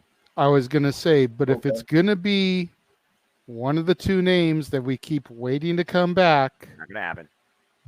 Never say never, Noah. Then I think they're going to wait for the pay-per-view. Yeah. That's the way I see it going personally. And You're I still think holding that on to one a of the prayer. names, is a better shot than the other. Yeah. Because the other one was just announced for a Comic-Con in May of next year. Yep. Who's that? So Mercedes. Mercedes It's gotta be Marzano. Mercedes. So she's not going to be coming back until that appearance is done at least, because quite honestly, unless she works out good with something in a new deal with Triple H, That ain't happening. they're not going to allow her to do that and still be WWE contracted. No. But No. Trinity is always a possibility, because she could appear in the babyface Survivor Series match and then align herself with the Bloodline later in the evening. That'd be interesting storytelling and covering both sides, but I still Also- think at this point you got a better shot at Beth Phoenix. Also, Becky is always possible. Candace. If she comes back from injury, I could see that, but again, I don't know the extent. This one is for Noah. What matches have been better, NXT War Games or Blood and Guts? Well, when you go back to my NXT, I thought that those matches were pretty damn awesome. Personally, I thought the first one with the 3 teams was rather cool, but ooh man, that is a hot take. So what's better, bro? Well, there's been more NXT War Games, so I gotta go with the one that has more value in the research. I gotta go with It's like my apples. NXT War Games. Yeah. There's only been How 2 many Blood and more? Guts. There's There's only two been Blood 2 and Blood and Guts. Guts, and only the second one was really good because the first one still botched the finishing angle. Yeah, well, not even just botched the finishing angle. That whole match was botched. They jobbed the Pinnacle out pretty much, even though they won. Yeah, I know, mean, right? they buried them bad. That faction was dead in the water before you could from the get-go. I like that. Noah standing beside NXT. I like it. Hey, black and gold for life, Mikey T. Before AEW was even a thing, it was black and gold that brought me back into closely the world of sports entertainment under the WWE. Oh yeah. You and a lot of people, man, for sure. Triple H did that, man. Damn right. All right. There we go. Okay, so the next topic that I have, which again is more of just a talking point than anything. There's Let me see where to go. This There is- it goes. Oh, I love these. What do we got? WWE reportedly interested in the return for Matt Cardona. Not surprised there. They already want Chelsea Green. Yeah, I was about to say maybe they might have to wait until his impact runs over. But also, Macadona has said that he refuses, and I quote, to go back to being Zack Ryder. How far Really? did that take him? What do you But think? anyways. Are they going to let Triple H? Is Triple H going to let him run with the name that he's been building on the Indies, Noah? I feel like Triple H does believe a little bit more in individuality, so I wouldn't rule that out. I could definitely see some negotiations regarding, if not the name, at least the character development that he's been bringing forward, particularly in Impact Wrestling. But that's still a long stretch to think that Matt Cardona can succeed in the No WWE way. ecosystem beyond the mid-card division. Bro, he needs a run. He's in a good spot right now with Impact doing the tag team run with Myers. I wouldn't change that right now. Even though they fell short at Overdrive, spoiler alert. But I do agree to your case, though, James. Yeah, I mean, he's made enough money to he can make enough money to make ends meet right now, just doing the indie gigs, and then he has his major wrestling figure podcast. I don't think money is the issue, really. I feel like at this point, if you go back, keyword back to WWE, you only go back there for one thing, and that's the biggest paycheck. Yeah. I'm of the mindset right now that, you guys are right. He's doing way too good with Impact, NWA, etc. Well, he was in NWA, not so much now. Different conversation. I don't think that a one-night return is out of the question. Yes. Having him and Myers and Chelsea all in the Rumble next year. Whoa! They need I more don't know if bodies. Myers is going, JJ. Why not? I think he's good with the Impact. What are they called? It's just a one-night. It's just a one-night return for the Rumble. Yeah, It's a surprise entry. we only got 30 spots in the Rumble, JJ. I don't think. Yeah, that's enough. exactly. But they could No, do they- it all last they year filled with up with Mickey this- Hey, James. they can make it. Just make it 40. Why not? They could do it last year with That was Mickey awful. James. Why not put the major players in it this year? Oh, the major players. Yeah, I like that name right there. That'd be a cool nod right there. I like that idea, especially if they're both in the Rumble at the same time and one costs the other. I don't know if the guy who had a losing streak is coming back for the Rumble. Oh, that's fair. That's fair. He had a shirt that had so many, you know what I'm saying? But yeah, bring them back as a tag team potentially. They were the Edgeheads before, I believe. But honestly, you guys, I really like the gimmick that Matt Cardona had where he wore the flannel. He wears the flannel jacket. He has like the thing that says like fuck whoever on the back of it. You know what I mean? I like that gimmick where he comes out and he flips everybody off. He was mocking Mick Foley at GCW. I know exactly what you're talking about. I like that gimmick right there that Matt Cardona does. Yes, he got from that shit. Yeah, honestly, like that's the problem because he came into NWA with that gimmick, and at Impact turned him heel to try to do that gimmick, and it almost feels like it's been watered down at this point as well. Keep it going, gentlemen. I'll be right back. So I don't know. I wouldn't say Matt Cardona should be there. Yeah, I mean, and again, Chelsea Green goes back there. That's just to add more bodies to a very low depth women's division on both shows. Yeah. Where's Chelsea Green going to fit in kind of like the same position as Candice LeRae, Noah? Unfortunately, I would think so. I don't see her, dethroning the likes of Ronda Rousey and Shayna Baszler. No way. Yeah, no way. They probably feed her to Bianca Belair. Or maybe she would be a surprise candidate, show up out of nowhere, and maybe start a chaotic feud with Nikki Cross. They might turn that into a tag team. That's kind of what I was thinking about Sasha Banks, you guys, because it's like if Sasha Banks comes in and wins the Rumble, I do not want to see Bianca Belair versus Sasha Banks at WrestleMania. Or is that the match we never got at SummerSlam? You know what I mean? Sometimes they like to do that because that's the match we never got at SummerSlam. I just don't really feel like it's the money match for Bianca Belair at WrestleMania. I agree, but you think about what they did with Roman Reigns and Brock Lesnar. First at 31, then at 34, and then the third time at freaking 38. Don't count out Sasha Banks versus Bianca Belair going from WrestleMania 37 to WrestleMania Goes Hollywood at WrestleMania 39. They're no strangers to taking years, but still going back to the well to sell you on a match. At this point, though, again, for Bianca Belair, her journey is to go through the four pillars of NXT horsewomen. And there's only one left, and that is Charlotte Flair. Yeah. I see King Mike agrees with you, James. He said 40-man Rumble. He said 40, let's go. Oh, no. That was ridiculous. I was 40-man Rumble. Sarcasm. 2011, baby. He was sarcastic, too, in the chat, I see.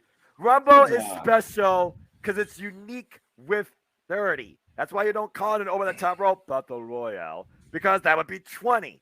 30 is Royal Rumble. Simple as that. All right. Whatever, man. Bert, that's just my take. I've got a couple of starred comments here from the real Wyatt. All right. Go for it. First one goes to James. Should MJF beat Omega's title reign? Hell, I say have MJF hold it until 2025. Why not? Omega's? Well, Omega's was just from Winter's coming to full gear, so it wasn't even a full year. All he has to do is hold it to full year, actually. So 11 months? Yes. Yeah, so he gets it for 12 months. That's all. He'll beat it. Let's think about that. Here's the hot take. Anybody but the people that were in that fucking fiasco? Yes. Yep. That's it. Moving on. Yeah, MJF should beat his reign. There you go. Yeah, MJF should definitely be a long-term AEW world champion, and with the amount of money and storytelling you can get out of this guy, especially with the William Regal factor coming into play at the start of his reign. Yes. There's no telling what they're going to do with this guy. For not only Winter is Coming, but AEW Revolution. Gee, what a fitting name. And JJ, I would have to believe that after what we saw tonight with MJF and Regal, that it will be Ricky Starks challenging MJF at Winter's Coming, because I think we're going to get a strong baby face to go against MJF.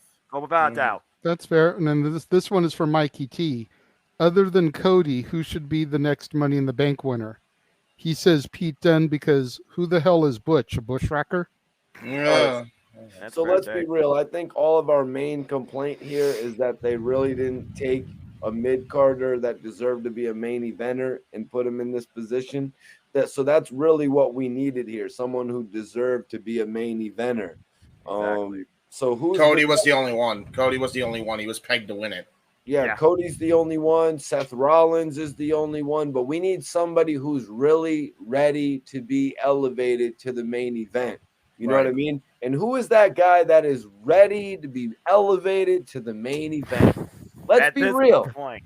Kevin Owens is already there. Yep.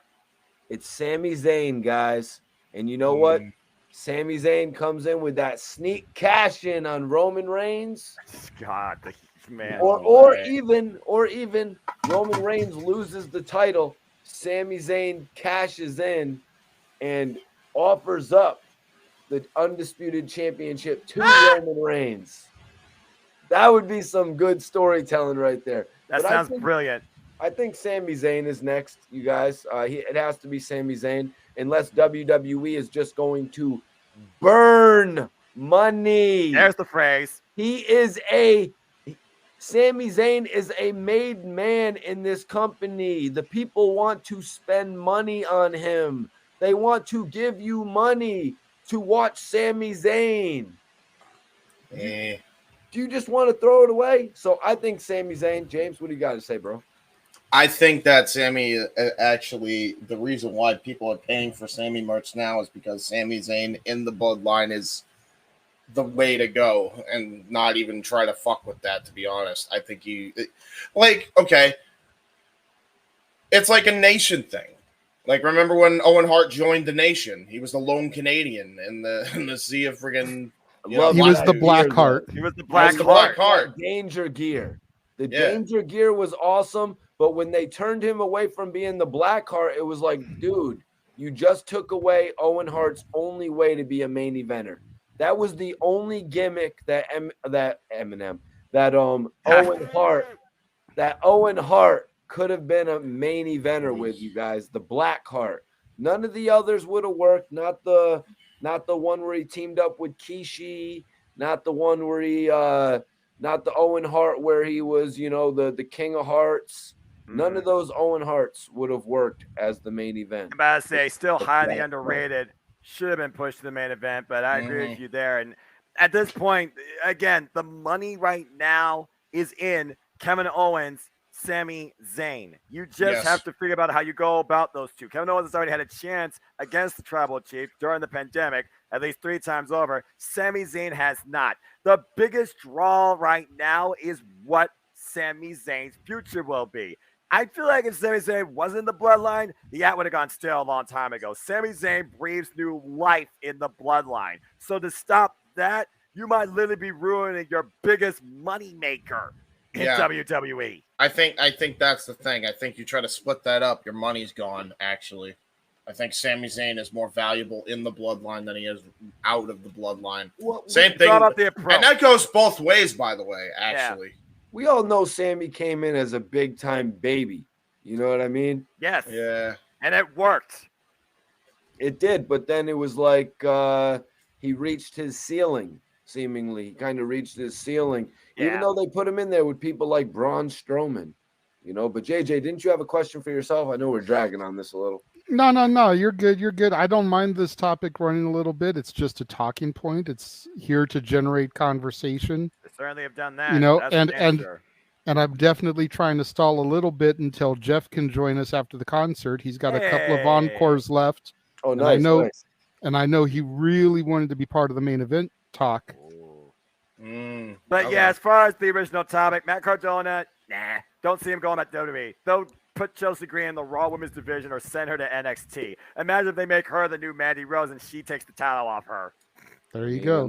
But the other one, the one for me that you are referencing, Mikey, this one is for JJ. Thank you for sharing your platform and creating a safe space for us professional wrestling fans.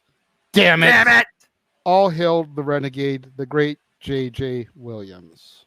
Respect. Oh, I was like JJ Willis. I was like, now, in all fairness, and then he also said a $2 super chat. Thank you, the Ding, real ding, Wyatt. ding. This one is for you, Renegade. We love you, damn it. Damn it. The real Wyatt. I appreciate that. You know, I wasn't sure reading your original comment to me if you were being sarcastic or not, because I know you were throwing some sarcasm around in the chat all day.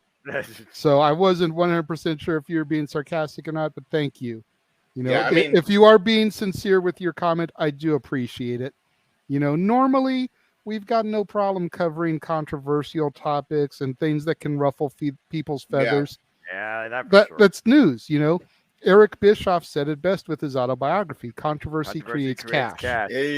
The story of the business. You know, unfortunately, yeah, it's the story of the business. It is what it is. But I just Eric figured. Bischoff I just also- figured that this week. Hold on, Mikey T. Sorry, bro. I just figured that this week, being the week going into Thanksgiving, we didn't need a whole lot of negativity and dark clouds looming over everyone's face, over everyone's head and everything. Yeah. As a matter of fact, before we go off the air, so think about this now, gentlemen, kick it around your heads. I want to get a little bit thought from everybody, what everyone's thankful for. Oh, that's easy. Before we go off the air this evening, you know, so Family tradition here. Just kick that around your head a little bit, but you know, try to change it up just a little bit and have fun. At the end of the day, open mic night is supposed to be a fun night where we all get together like brothers, like fraternity, and we just shoot the shit about what, Noah? Professional wrestling. Damn it! And not to mention also, I know that you mentioned that I don't know where you got the idea that I said we would save it to open mic night. I never said that. I legitimately promoted my show where I talked about it for 3 hours. We have covered that topic to death anyway. Like, no, it's all no more. I'm good. No more Macardona. I got it. No, not the. No more of the Cardona's elite and CM Punk Yes. thing. Oh, that. I just don't know how much that last name works, you guys. Cardona. It's not like it really rolls off the tongue for him to be the WWE. I get the gimmick works, but Triple H, you know, they might just have to create something WWE like. You know, well, that's the thing, though. Yeah, they've always done. With 98%, it feels like of their freaking talent, WWE creates them in their own way to make sure that if they become a success, WWE still gets pretty much all the profit. I don't know about all of it. I mean, they make these guys practically rich all men. of it. You got to think about that. They know how to market the talent the best. I mean, look how Tony Khan is having these dudes market themselves and debut on the show. Andrade debuted with the same name he had in the WWE, and he debuted with no music. Yeah, you know what I mean? Like Brian Danielson debuted, and does he even have a T-shirt yet? Oh, he's had multiple, yeah. Well, I mean, no, he did have a T-shirt. He had a white tee. He had a white T-shirt. Yes, exactly. No. The gimmick is when it came out, he always wears not white his shirt, tee. JJ. No, It is his shirt, though. That's a new one. It's his fashion. Group shirt. He's talking about when he first came in. No, listen. The whole gimmick with Danielson is he's a plain guy, so he wears plain tee. That was the whole gimmick of the American Dragon anyway. His whole thing was wearing white tees when he was a Ring of Honor.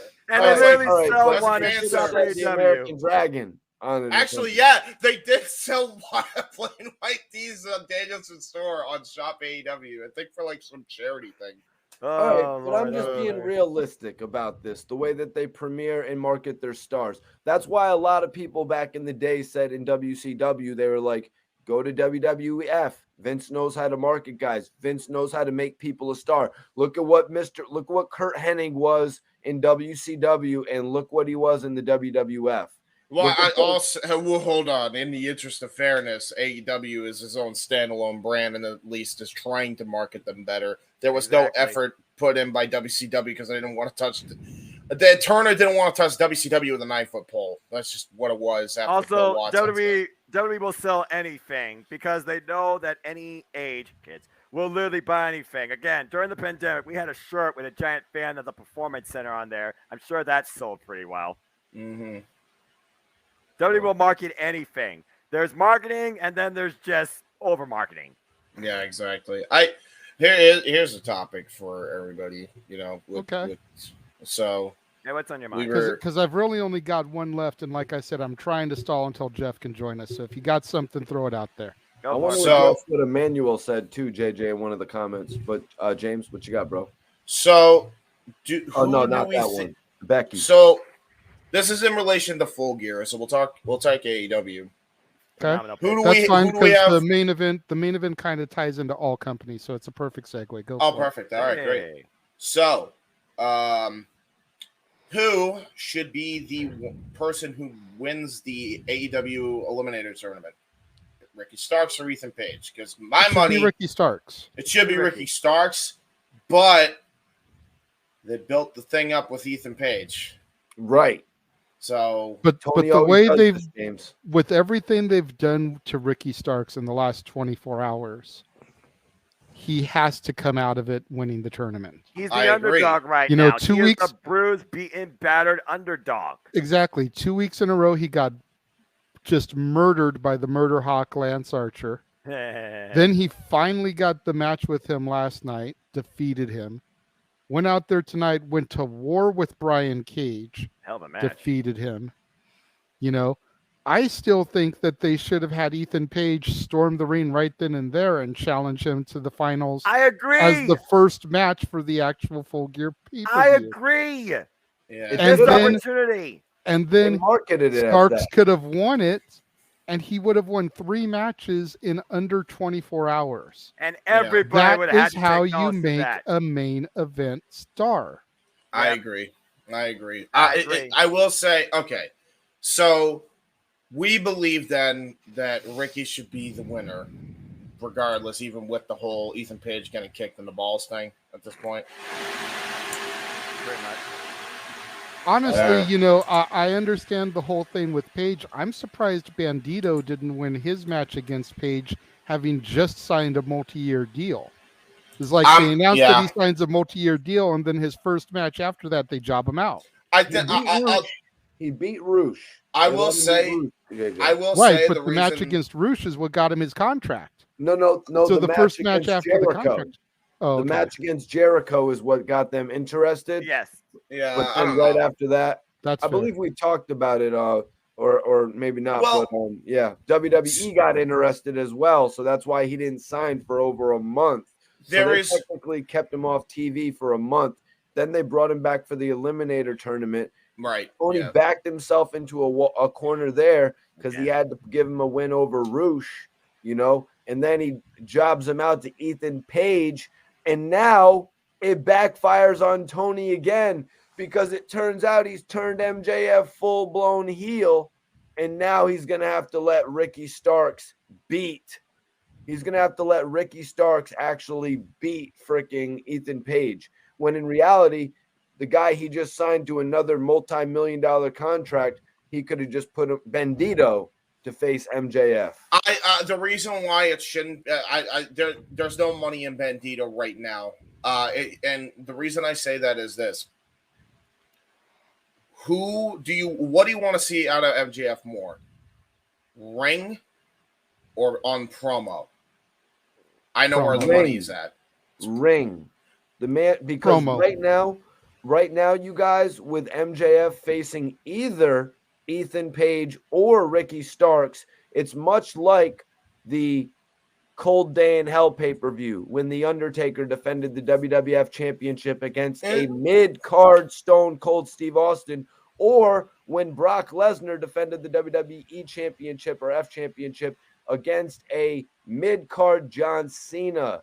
That's what MJF defending against Ricky Starks or Ethan Page is. He's defending against So is Bandito. Bandito, though. Bandito can at least give him a match. And they've at least been building Bandito up as somebody who could put on a 20-minute match.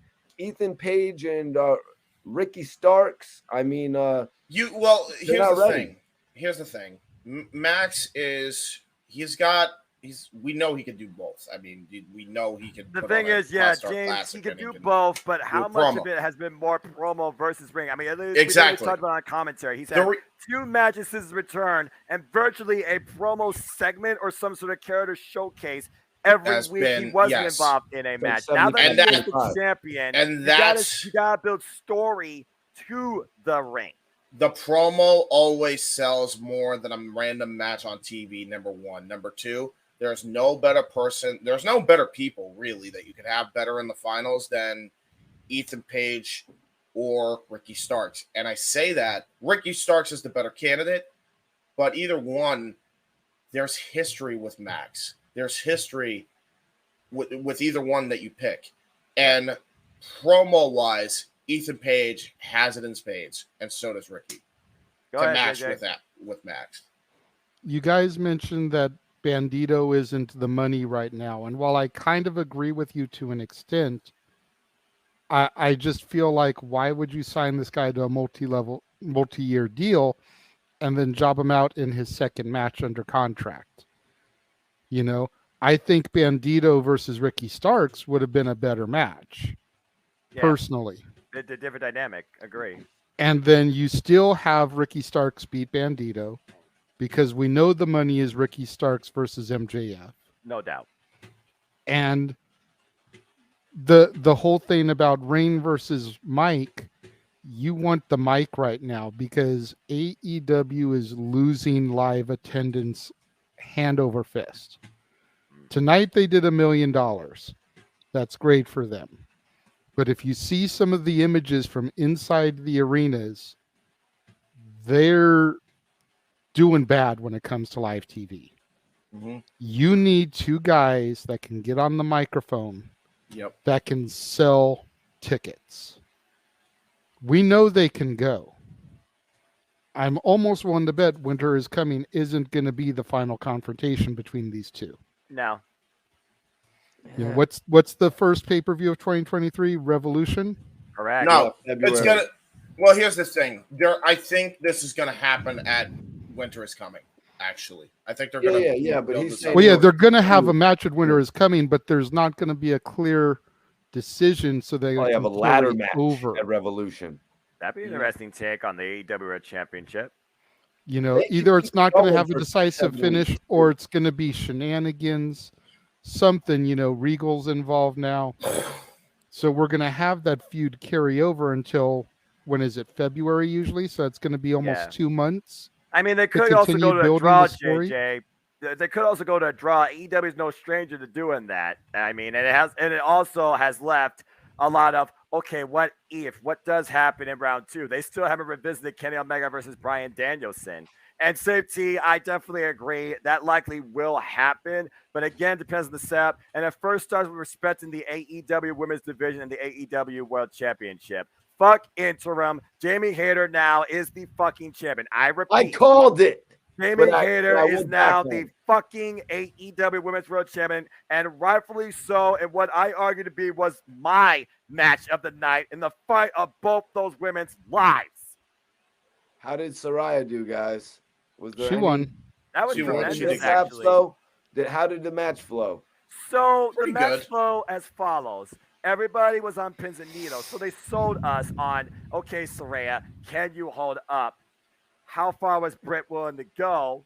She did. Britt constantly focused her assault on the neck of Saraya. And there were many close falls, even after a curb stomp and air raid crash. At one point going for the lock drop, but Saraya, she was aware of the danger. And Saraya, she just kept on attacking Britt's neck at one point, driving her headed to the canvas until it was finally enough for the 3. It was a very taxing match for both until the very compelling story. See that match. We've got a suggestion topic from Emmanuel. We'll just try to cover this very quickly. I just got message. Jeff is in the car, so he's trying to get logged in so he can join us for the main event. Okay. The crowd really popped for KO. Was that the best ending for a show, or has there been a better ending for a show since Stone Cold beating the Alliance? How much of that was filtered? What do you mean? You know, they filter in crowd noise. Oh, I haven't seen it, but Stone Cold beating the Alliance. Seemed like the pop was pretty genuine. Yeah. I mean, Kevin Owens is a respected WWE star. I mean, you figure there was rumor going around that Steen Owens had been injured, might be completely out of War Games, but he came out there on SmackDown. The crowd reacted heavily to him confronting Sammy, his lifelong friend. Right. You know, we now know he's going to be the 5th man on the Brawling Brutes Drew McIntyre team. So even if he gets injured in War Games and then has to take time off, at least he'll be there for the big match to plant that seed with Sammy. I mean, there have definitely been other moments to end a show that I think were bigger than Austin beating the Alliance. You know, you're bringing up a Survivor Series pay-per-view. So immediately I think of Bryan Danielson finally defeating Evolution and becoming WWE champion as a moment. I also think of Kofi Mania. Shitty. Not gonna happen. Well, to be fair, JJ, though, that's WrestleMania. I think he's talking about SmackDown TV. Oh shit, JJ. I don't know. That's the problem with the card. You get bad reception. Yeah, true. We're gonna, Jeff. We want you back in here, bro. But as far as what I can recall, big time SmackDown pops that send the show off air.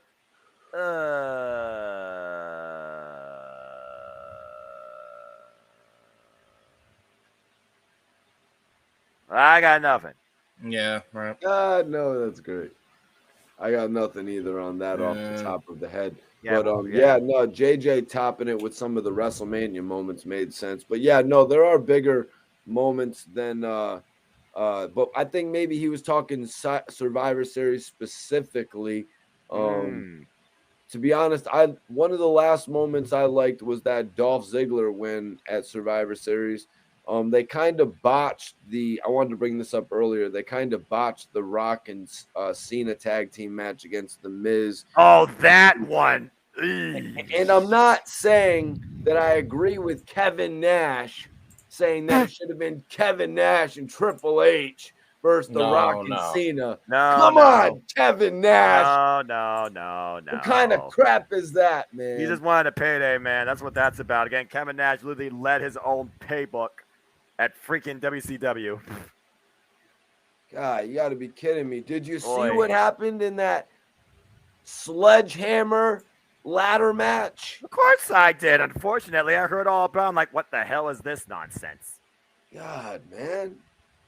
Anyway, I think 2019 was pretty cool, though, when NXT invaded SmackDown. That was pretty cool, and they all, like, meleeed around the ring, Raw, SmackDown, and my NXT. I thought that was pretty cool. I don't necessarily think it was a loud pop, but it was still a cool moment. Well, we're trying to get Jeff on, but the blackness brings us a spinning circle. Oh, there we go. All right, let's try again. Get the mic in order. Seth, you're going to have to go back and rewatch the show because we did discuss that a little bit earlier. And talked about who we think it could be at Phoenix. But again, we'll see. All right.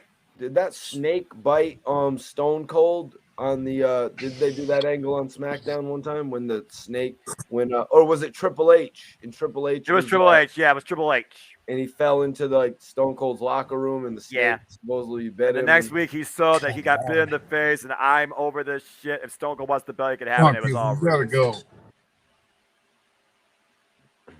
Alrighty. So how we doing, Jeff? How was the show? How we do? No, it's just because this is we're in the mountains and hey, I was telling JJ we're still in the parking lot of the stadium, so let me get out of the mountain. Just go ahead and do the main event, guys, and I'll try to pop in later. Sorry, y'all. All right, that's fine. All right, Jeff. Well, he said he's going to pop in later. Did we have another topic right now? Travels. We did. We have the main event. Unless anyone else has anything else to say regarding anything, super chat, surprise us. Let your voice be known. Emmanuel had this text. I guess it's mad far up, JJ, about Becky winning the Rumble again, unless they. Yeah, I had brought that on the screen a while ago. See if I kind of wanted to bring up Becky versus Ronda Rousey happening at this year's WrestleMania, almost to the point where it's like they have so many big matches. Couldn't they potentially save Becky versus Ronda for SummerSlam or something? To me, it kind of looks like they're building towards Ronda versus Shayna, which I've been waiting for a long time. I'm sure Big G's waiting for that as well. I don't know if Shayna's going to turn on Ronda, though, is the case right now. Literally, Shayna's being like, okay, you have to overcome me before you can face Ronda Rousey. They right now are trying to look like the most dangerous duo in WWE. I don't think this is a Wardlow Samoa Joe complex. I know Ronda once said, Shayna, you need to find that killer instinct. But with Shayna turn on Ronda, yes, I think that could sell WrestleMania, but how many times has Shayna had a chance at the title too and come up short? Yeah, true. I feel like they're going to do Ronda versus Becky. I really do. Whether or not she wins a Rumble or Elimination Chamber, that's a whole different thing. So, we're going to try. We're going to try one more time. 3. Alrighty. Wheel. Jeff, can you hear us? I love how James just coordinates like that. Better. Huh? Break up. You might be able to hear. I'll be honest with you, bro. You might be able to hear us better, but we can't hear a word you're saying. You're sounding like a robot. The Meech is back. That's what's most important. Shortly, he'll be back. Yeah, it's just he's in the middle of Dodger Stadium. It's open fields and mountains, and the mountains out there. It may just take a minute before he can get to a better connection. So I've been trying to message him and keep communication with him. I told him to just watch the actual video, the stream on YouTube right now. That way, when he gets to a better connection, he will have heard what we say and can kind of just chime in, and he is able to. Yeah. Yeah, I agree. All right, so let's I guess we'll get to the main event then, no? Yeah. Looks like there's been enough talk. The main event. Oh man. All right. So this is a doozy of one. Like I said, it's something that affects all the companies. I've been doing my homework. I've been doing my research. Like I said, I've been watching old open mic nights, and seeing some of the stuff we've talked about in the past. Kind of generated some thought processes for me for tonight's show. So every now and again, we talk about an event, whether it's pro wrestling history or just history in general, that if you pull that thread and start the butterfly effect, what does that do to change things, right? So, like I said, I've been doing my homework, and next year in May will mark the 10th anniversary of the formation of the Bullet Club. So my question to you guys is butterfly effect. That's why all the butterflies are up there with the logo. If this doesn't happen, where is the world of professional wrestling today?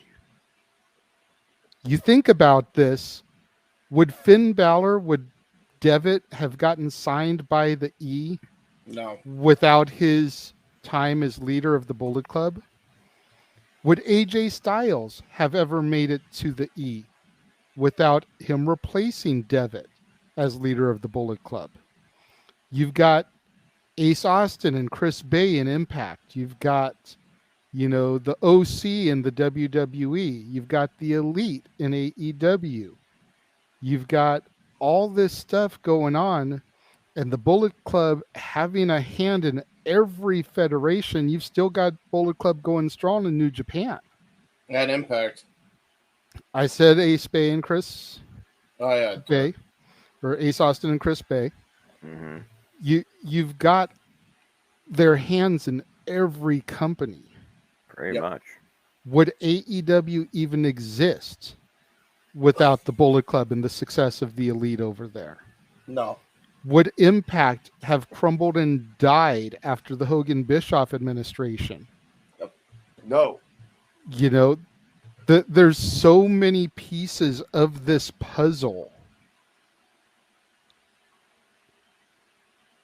Noah, you look like the statue of the thinker there. You're seriously pondering this.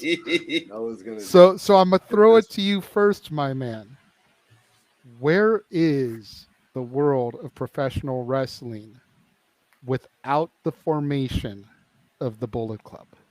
I feel like the world of professional wrestling, based on that context, considering how long I've watched New Japan Pro Wrestling and seen the Bullet Club in its form original with Prince Devitt, it probably would not be the way we see it today. And you think about Bullet Club, how much has that group dominant mentality influenced other faction, whether it's leaders, starters, formers, members across the entire industry? In my way, Bullet Club feels like a pinnacle, pun intended, factor involved in forming the industry today, let alone pushing it forward.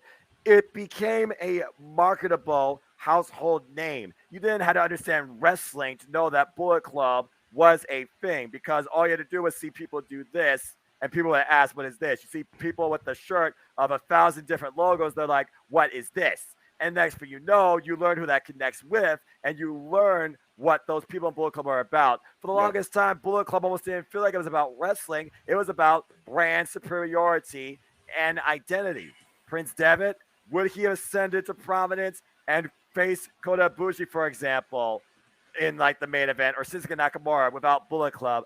I don't think so. Would AJ Styles be no more beyond his time in Impact Wrestling if he didn't become leader of Bullet Club? I don't think so. To this day, Shinsuke Nakamura versus AJ Styles at Wrestle Kingdom is still one of the overall greatest matches in both those members' respective careers, and WrestleMania 34 still can suck a blue chew. That being said, I also think about Kenny Omega when he took over Bullet Club, what he and the Elite did when it came to Bullet Club's buddy mentality and scope of identity that really pushed it out beyond New Japan Pro Wrestling with an invaded Ring of Honor. And then you got the likes of Marty Scurll, Cody Rhodes, Adam Cole, and you think about all those great superstars and wrestlers today and how they have become names in their own rights. In a way, what NWO did under just the WCW umbrella and WWE tried to recreate and killed, Bullet Club transcended, because it still is a well-known, in-going name today in wrestling. Right. Without Bullet Club, I feel like a lot of today's wrestlers and a lot of the identity of the industry would not be known or formed. No. Yep. Agreed. Yeah.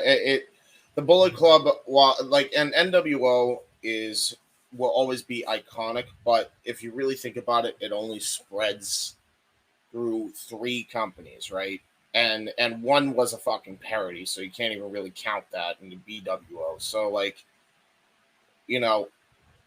with how much leverage the Bullet Club name and mystique has surrounded the industry and has pushed forward the industry, I mean, look at all the freaking companies they have touched in some way, shape, or form.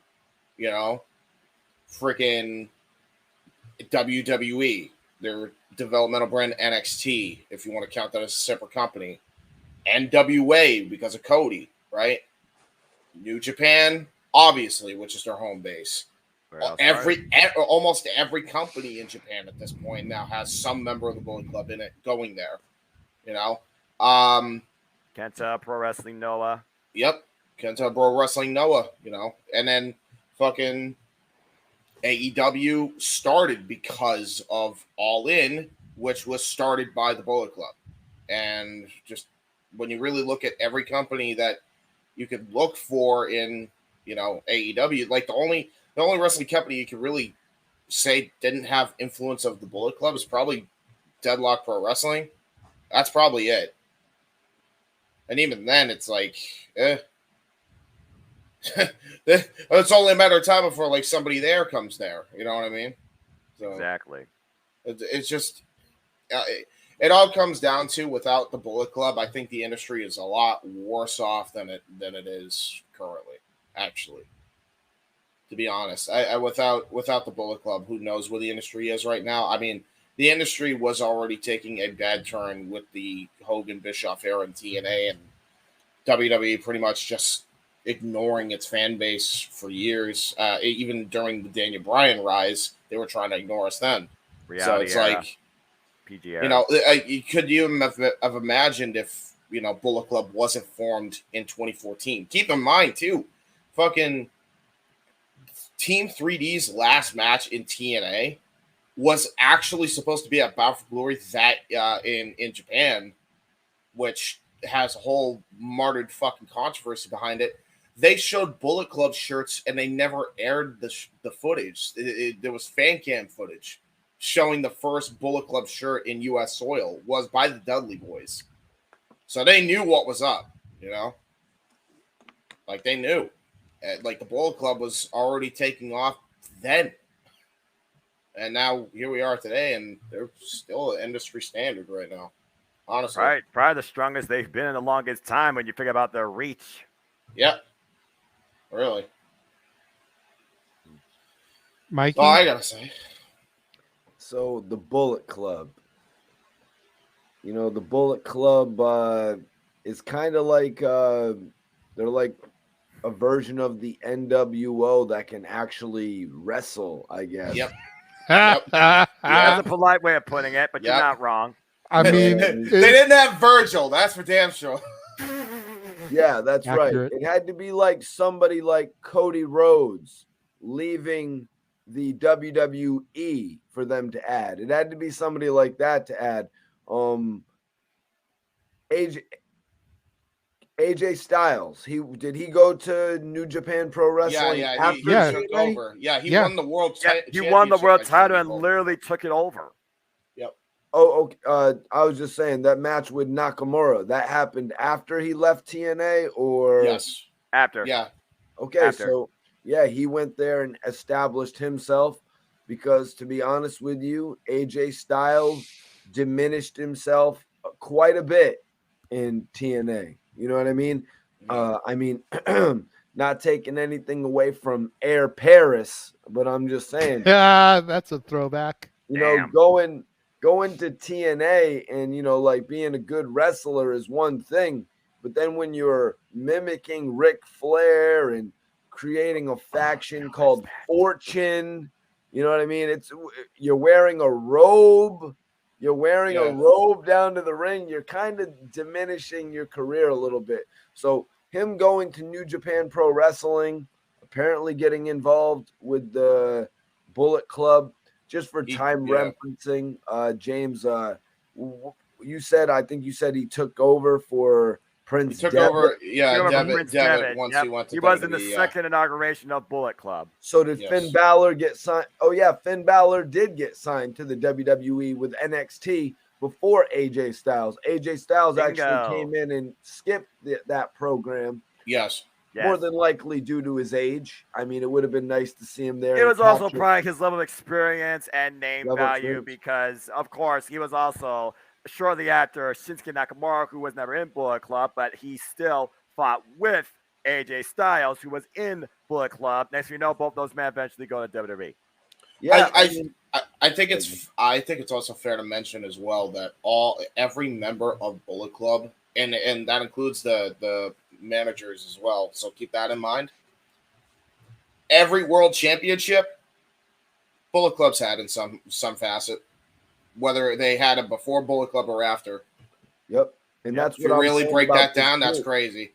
And that's another thing about this group. When Cody Rhodes got involved with the group, you know what I mean? Because of all I don't know at what point Cody Rhodes got involved with the group, but after he left the WWE, he started proving himself everywhere. Impact being one of the later places. I don't think anybody was really expecting Cody to go to Impact to prove himself, to be honest. He didn't do a lot there, actually, if I'm honest with you. Yeah, it wasn't really necessary for Cody to go and do that. And, you know, Cody wanted to go wrestle. You know what I mean? He wanted to go. He didn't want to go do comic books. He didn't want to go and do D-rated horror movies that even JJ does not review. Damn. What Cody, you mean, Mikey? I review everything. I'm talking about the girl on the third floor with CM Punk. I just gotta wait for the right time to get to it, bro. I do movies that star wrestlers. I do 31 Days of Horror. I just have a bunch of shit that I've already got to try and get in. Also, though, Mikey, I'll to go get along there with eventually. that Cody really established his name in Ring of Honor, where he became the American Nightmare and a member of Bullet Club and the Ring of Honor World Champion. And instead of the older belt that we see today held by the Ocho, brought out his own big shiny gold version. Oh, don't get me started with that glorified European Championship, but same shape and everything. But yeah, James, to your point, and look at what the Bullet Club has done for Cody Rhodes. They've put him in a position where he now has the credibility to go back to the WWE and get the WWE Championship, because everybody in that faction has held every major championship. You know what I mean? He went out and he got that credibility. You know what I mean? He got it back, man. Although I would have loved to have seen a heel Cody Rhodes versus CM Punk. Missed opportunity, but I agree. Cody just didn't want to go heel from what everybody says. Right, and then of course after AJ Styles was booted from Bullet Club, next thing you know, you had the rise of the Terminator Kenny Omega, and then the match that really, I feel like, redefined the perspective of professional wrestling in the industry with Kazuchika Okada back at Wrestle Kingdom 11, and then things just continued to went up from there. Not just for 12, Bullet Club, then 12, yeah, but for the identity of professional wrestling, as you alluded to, James, what really could have been the idea of a vision for AEW, Chris Jericho versus Kenny Omega, Alpha versus Omega, Wrestle Kingdom 12, and we just keep going from there.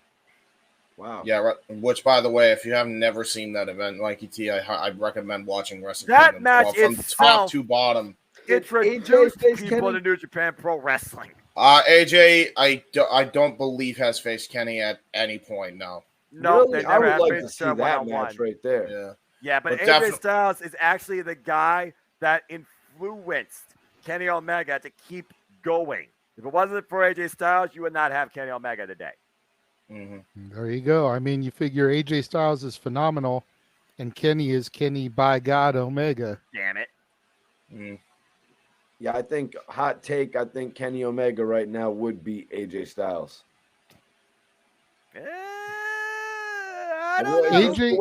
AJ today, the way he's been booked, I would probably agree with that. Okay, the booking, yes. Yeah, the booking.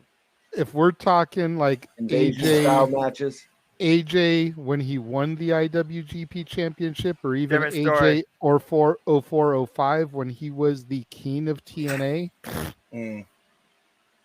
whole other argument.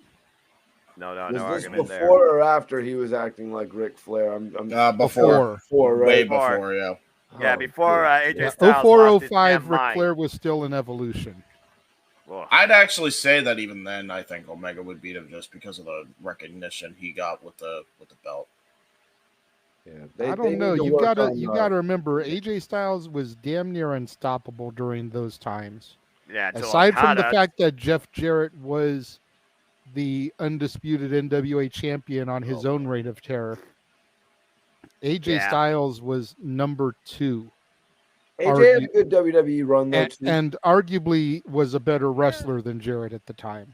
I mean, to be AJ Styles, he's done everything to do in the WWE besides being Universal Champion. So you're not wrong, Mikey.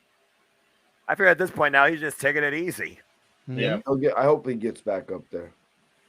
We'll see. I think AJ Styles right now is content with taking the WWE paycheck and getting the future over.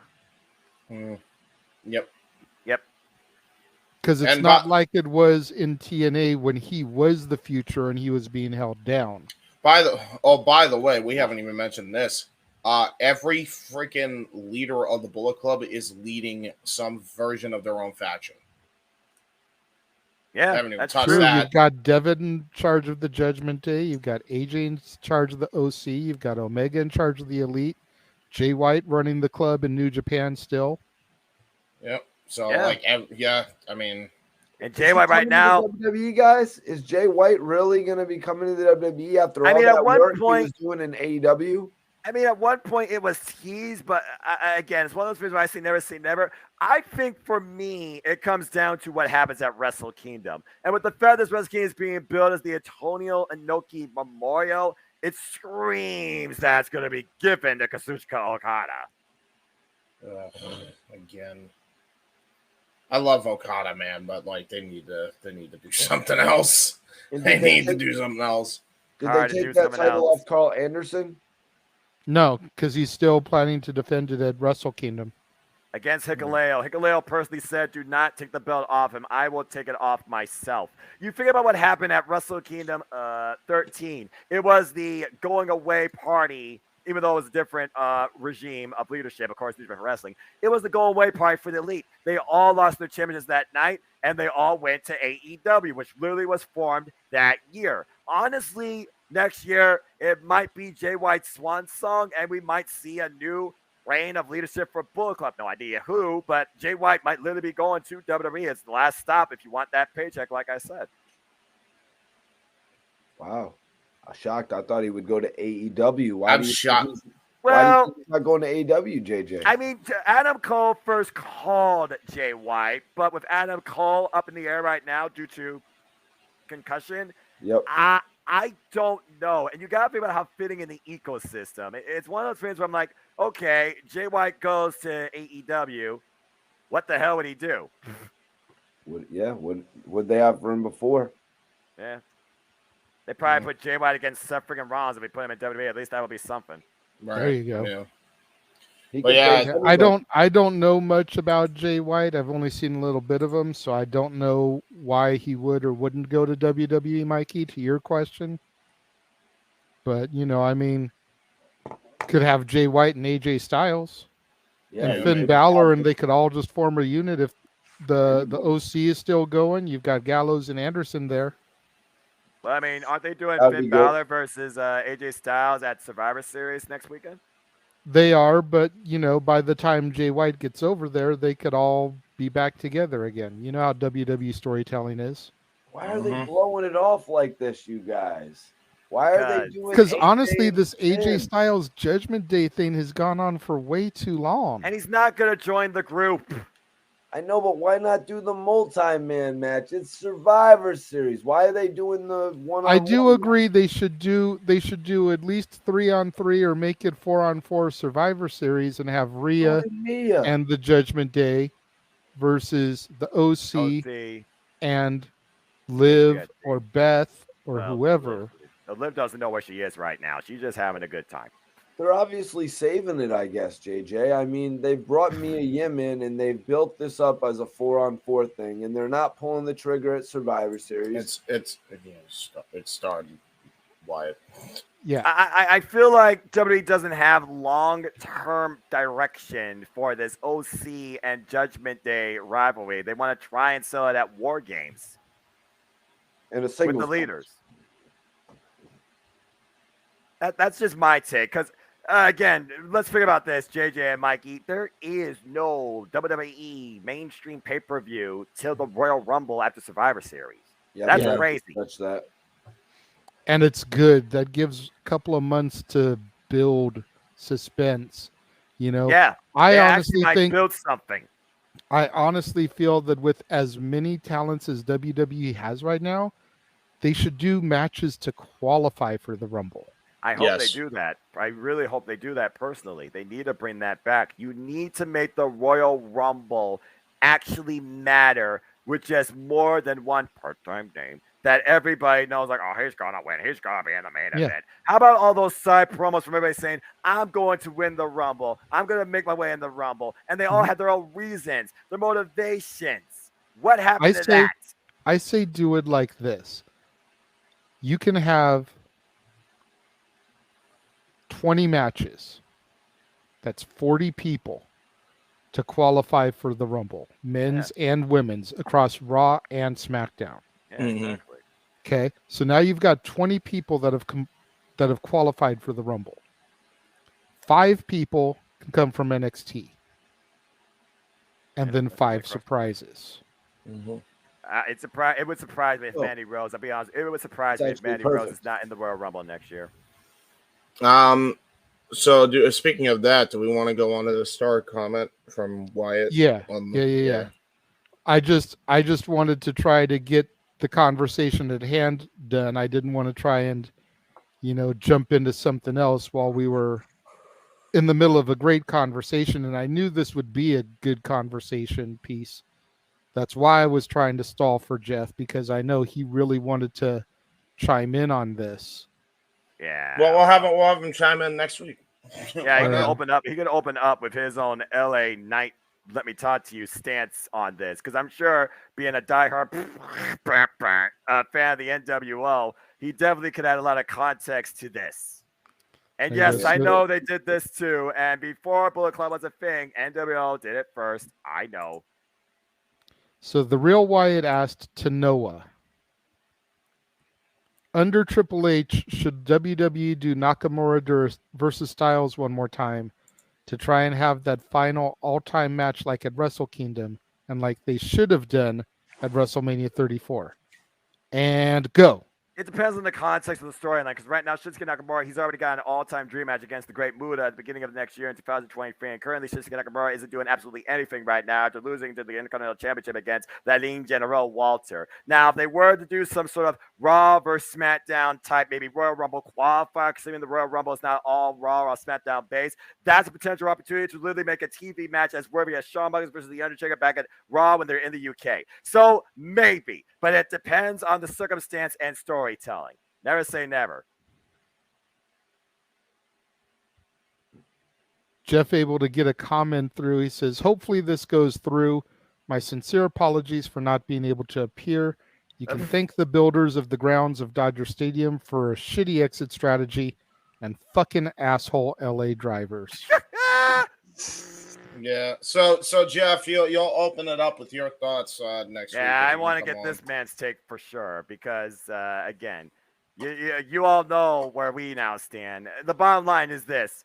The real Wyatt's whole thing is to try to have one final 5-star confrontation between the two. And I respect that, and I agree that they could definitely do it. You figure about what happened at WrestleMania 23 with Shawn Michaels and John Cena, and the follow-up on the Raw in the UK that went through 3 commercial breaks and was the main event, over 40 damn minutes. They surpassed what they did at WrestleMania. Shinsuke Nakamura and AJ Styles in a TV match booked to be can definitely freaking do that. I hear you. I agree with you. And again, Royal Rumble, it's not defined by brand. So if these qualifiers aren't just Raw vs. Raw exclusive, SmackDown vs. SmackDown exclusive, you change it up a little bit and do Raw vs. SmackDown, boom. That's how you do it. And then once you've had the 20 people decided, then you do a battle royal. Yes, last chance battle royal. No. Hold on. Hear me out. You do a battle royal. The winner of the battle royal gets number 30. The first person eliminated gets number 1. Ooh, I get you. I like Noah's idea of a last chance. But also I like the idea, JJ, of 5 random people and 5 NXT people as well. So yeah, they need to draw it out. They need to say, like, this is what we're gonna do. Since we have from December or from literally, December about basically February 25th, we're gonna do we're putting all the superstars up. We're gonna have 20 matches at this. I was thinking 30 at first, but you do 20, be realistic. Mm-hmm. And we're going to have 20 matches, and they're going to actually map it out in like bracket style to show you who actually qualifies for the Royal Rumble, to make it mean something more. But also another part of me is thinking they're going to use this, 55 days to really determine if they do or don't need a pay-per-view to fit in there. And if they do decide they need a pay-per-view, maybe they slip back in the King of the Ring. You know what I mean? Yeah. When is the Rumble supposed to be? What day? Maybe they usually do it like the third or fourth week of January. Yeah, it's usually like the 3rd Saturday or Sunday in January. I think it's the 7th. Oh, wait, no, that's the wrong month. Watch. It's either January 24th, I believe. Or 28. 28. That's what. They Yeah, go 20, late 21st, with 28. it. You know what So I the mean? last Saturday of January. Just like the Super Bowl. You know what I mean? It's always getting Oh, pushed Lord. back. You don't want to compete against that. That's for damn sure. So they literally have 9 weeks from Survivor Series to the Rumble. Yeah, they have a lot of time. Okay. This is how you make the Royal Rumble matter again, top to bottom. Not even even if you just know that. the first and the 30th entrant and nothing else. Not even that's just a lot of that. suspension The disbelief. Mania by default matter also. Besides, Make it's your Mania. television matter, James, too. Yeah. It makes your television matter as well, the way JJ is laying it out. Yeah, actually make Raw and SmackDown actually interesting to watch. Absolutely. Damn, give me something to follow. Where's the essence? Like Where you were is saying something earlier, that draws Noah. me in? Give it It's to me. almost like the WWE video games. It's like they have those story modes in the video games where you could see a superstar's storyline play out. That's what television is supposed to be. We're supposed to be able to see a storyline from Ricochet or Austin Theory or MJF play out.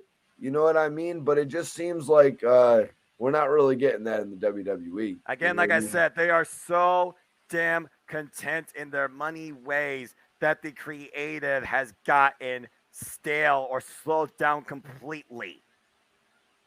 Yeah, which is funny because we were talking about how it was actually getting better SummerSlam. Now it's kind of stale again. So well, he got a hot start, but he slowed down since. I think he started to slow down a little bit because he knew that he needed to try to stretch and build things because after Survivor Series, there was going to be so much time before the next show. 5 weeks. You know, as we just said, there's going to be 9 weeks between Survivor Series and the Rumble. That's so I think he Raws, started 9 trying to SmackDowns. slow things down to try to fit everything. When he took over hot off of Money in the Bank and everything and had to do SummerSlam, you know, he was thrown in the fire with just a couple weeks and you went SummerSlam. Then there was forget what else. There was Crown Jewel. There was I think there was one in between. There was so many. Yeah, there was Clash at the Castle. Clash at the Castle. There was SummerSlam, Clash at the Castle, Crown Jewel. Then there was the one we just had. Then there's Survivor Series, and there was so much on his plate that he had to steamroll through. But as soon as you hit Survivor Series, there's that lull. As So I think expected. that's why he started to slow things down so he could start stretching stories out. Yeah, true. Emmanuel, at this holidays. point, who's in the Rumble if you could build it? I can't sit here and rattle off 30 No people way. right now. No way. There's too But much. what I can tell you is I would tell you which 5 I would pick from NXT. Since Who do we it got? is my NXT and definitely not Noah's NXT. Damn it. Damn it. Braun. I got Braun Braun Breaker, Breaker in definitely there. hot ticket. Yep. I've Yeah, got Carmelo Hayes. definitely. Yep. I've got Cameron Grimes. Cameron that makes sense. Grimes. I've got I just lost it. Hold on a second. Oh, I got JD McDonough. I was about to say, you better say Jordan Devlin. Braun will be all right. And then depending on if he's healthy by then, Yes. I've either got Ilya Dragunov Yes. or Joe Gacy. No, either Dragunov, not Joe Gacy. Either Dragunov. Joe Dragunov Gacy, is my first choice, but he's out on injury right now. That's why I said if he's healthy enough. Again? If not, then it goes to Gacy because I feel like his schism angle is getting enough traction where an appearance in the Rumble would make sense for him. the only reason But that Dragunov would definitely be #1 pick over Gacy if I had the choice. The only reason that Schism Angle is finally getting trashed because they got The Rock's daughter in the group. If she brings him out to the ring at the Rumble, That would she be a brings him out. huge pop. Yeah. But All Oh right, my fair God. Enough. Fair enough. who I'll give could you come that. back at the Rumble though? Some of these guys that Triple H is talking about signing, maybe Jonah. Yeah, Rock, that's a, maybe. that's a hot take. That's true. Yeah, Bronson Reed. Yeah. Bronson Reed. You There's a figure lot of Cody people. will probably be one. Cody's Yeah, got to Cody be is. number I don't know if 30. he's ready. Cody's winning the damn Rumble probably. Let's If be he's real. not winning the Rumble, I guarantee you he is a surprise entrant in the Elimination Chamber and he wins that. Yeah. If he's ready. What about because it's already getting late, we'll be rattling off Rumble shit like for Well, ages. again, the word Rumble is supposed to be important, supposed to set up WWE 2023. Do we want to get to our Thanksgiving traditions? Yes. Let us start to wind things down here. You know what? I'm gonna do my quote for the week first, because I want something we can bounce back from. That's fair.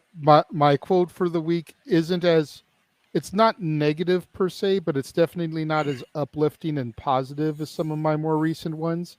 It's one designed to make people think and be thankful for what they have. And it comes from an old 90s song from Poison called Something to Believe In. I drive by the homeless sleeping on a cold, dark street, like bodies in an open grave. Underneath the broken old neon sign that used to read Jesus Saves. A mile away live the rich folk, and I see how they're living it up. While the poor they eat from hand to mouth, the rich drinking from the golden cup. And it just makes me wonder why so many lose and so few win. Give me something to believe in. We lost Mikey T there. Yeah, that's right. Well, there goes Mikey. Maybe he'll come back in, but if not, follow him on Report Card Radio, folks. I bet he's freaking tired. To be fair. Yeah, I mean, it is 2:36 a.m. here on the East Coast, and I am 30 minutes away from the NJPW Stardom crossover pay-per-view, and I'm crazy. I'm going to watch it. You are crazy, Noah. I wouldn't be surprised to see you start live streaming on your channel at midnight. No, I'm not live streaming this for two reasons. One, my voice need to conserve whatever's left of it for church. Two, I do not have enough overall knowledge of the entire Stardom ecosystem to render enough of a commentary live reaction feedback for y'all with this crossover pay-per-view. I respect Stardom Japan Pro Wrestling, but I am not fully educated in Stardom to give you enough of a background to everybody. That's fair. And we appreciate your honesty in that, because so many people would be like, oh yeah, I can do it. And then sound like me trying to carry the first 30 minutes yesterday until James joined me. And James didn't know 2 of the 3 damn people. 6 people in the match. Well, 3 of the 6. The 3 of the 6, excuse me. I like that quote. So that's the idea of what to be thankful for. That's a good segue.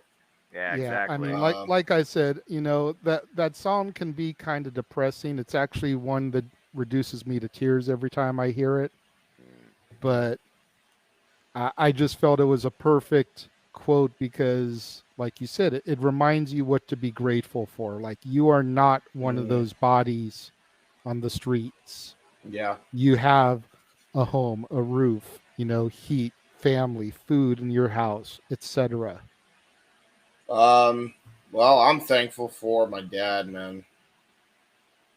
My dad, for sure, is like a person I'm grateful for. He kind of gave me like a place when I didn't have one at one point. So, yeah, that quote really hit it home for a second. Twice, actually, he's taken me in. So, yeah, definitely my dad, I think. My family in general. My sister from Australia. My friends. Probably, honestly, I'd have to actually make a list. There's a lot I'm thankful for, to be honest. I know I could have it a lot worse, which I'm glad I don't.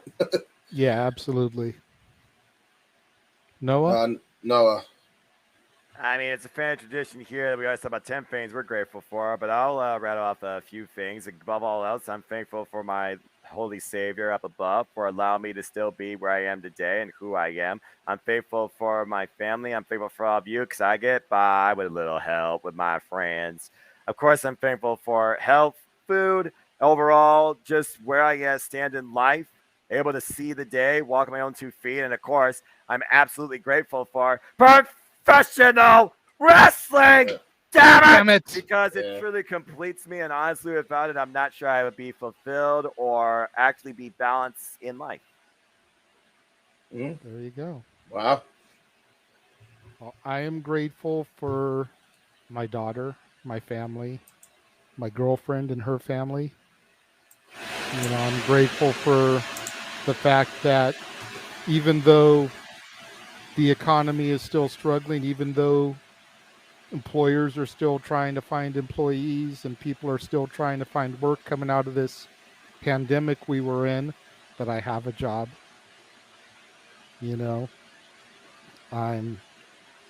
I'm thankful for a lot, but one thing that I've grown to be really thankful for lately is you guys and the entire family we've built here across the Jeff Meacham multiverse of media. Yeah. Definitely. You guys, and Noah, you specifically, have really pushed me towards opening my view beyond more than just the McMahon walls. I lived with people that watched AEW on a regular basis, and I didn't pay any attention to it. But coming together with you guys and hearing you guys talk about AEW, I remember that. I remember because you said he was a fucking salesman. You said that was the word you used. More or less, yeah. I mean, he was trying to sell me on why it was so much better, and it's like, I don't want to hear that. For me, it's not so much, selling. It's just explaining a stance. At the end of the day, like I said, we are all fans of our own design and choice. What you watch in wrestling should not be dictated by what somebody else watched, nor should it be scrutinized. Exactly. I just want to encourage all to just enjoy life and enjoy wrestling. I don't think there's one major player above the rest, because an entire industry makes up an entire economy and ecosystem. WWE is not the only thing. There's much more to it than just that. And that's really what I want to try and encourage. I don't think one thing's worse than the other. I don't think one thing is superior to the other. I just look at all things wrestling. Exactly. And because of you, I opened my eyes this year to New Japan and was watching that weekly show for a little bit. Granted, haven't watched it for a while because it's a little harder to find on the broadcast that I have now. Fair enough. But for a while there, I was watching it. I was watching Impact regularly. I just watched it again on Thursday going into Overdrive, which was amazing. If you guys missed our coverage, go back in the archives and watch that. Same match. Hell of a show.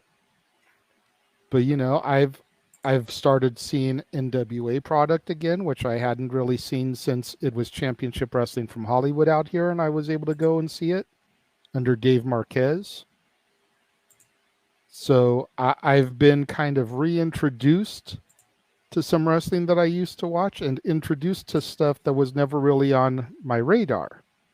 And a lot of that I owe to, like I said, you two gentlemen, more specifically Noah. So thank you. I appreciate that. And again, I thank the industry for all the great matches, the incredible content, the phenomenal female, male athletes that put their own body and their own minds, heart, and souls on the line for our own engagement and entertainment. Definitely some huge thanks to the likes of Kylan King, who has definitely been a pleasant surprise to me this year, and Capital Championship Wrestling that came across the scene, the all-women's promotion. That was the newest promotion I discovered. Kudos to James Hebert for telling me about, of course, Deadlock Pro Wrestling and the Japanese strong style influence there, along with their other dichotomy. Again, this has been, in my opinion, the greatest year for the industry, despite the sense of controversy that always follows it in what might be the most major of stories seen in the longest time in its history. There's no denying that this has still been an absolutely phenomenal year for professional wrestling. And I hope everybody can just take a moment to breathe and see that. I agree. And going back to, I'm also thankful to you, Noah, for helping to bring me out of my shell and coach me along with the play-by-play coverage we've done.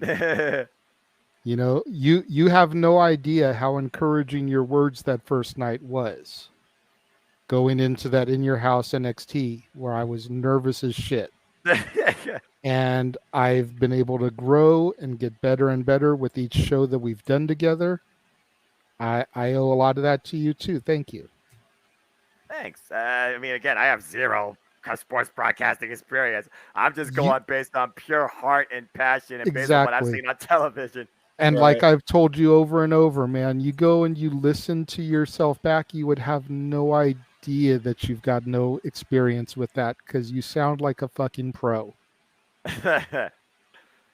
Thank you. Again, I'm forever humbled and grateful to have this opportunity to engage in my own way of bringing forward storytelling through professional wrestling. I agree. Again, like I said, as Emmanuel and Real are even saying, they're all with their takes. And Save T, thank you for that comment. And again, everybody that's watching this or live or on demand, I thank all of you from the bottom of my heart. And I hope, again, to only wish and continue to encourage you. And may this message spread far, near, and wide to people lost coming in for the first time. Just enjoy life and enjoy wrestling too.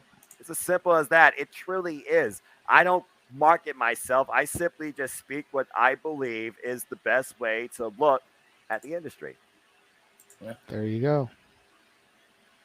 There you go. All right. Enough mushy stuff. Enough being nice. A moment of silence for all the big city suit wearing guys who are about to get dumped for a small town guy wearing flannel on a Hallmark Christmas movie this holiday season. Oh shit. That's fair. That's a fair take. That's sooner rather than later for damn sure. That's a fair take. I know the what the hell is season Hallmark is here. going to come out with this year? The season is upon us, man. It doesn't get any better now. I really wanted to get Mansfield's take on my Christmas trailer that aired prior to Full Gear and then prior to this as well. Knowing how much he is a fan of Christmas like me and Jeff, I really was curious Love Christmas. to get his take on that with the sleigh bells and the snow and the ho-ho-hos echoed in there. Like I could see him in the green room kind of conducting to the do do do do do do do do do do. All right, we're not doing that. Not right now. All right, James. Yeah, there we Give go. us your plugs.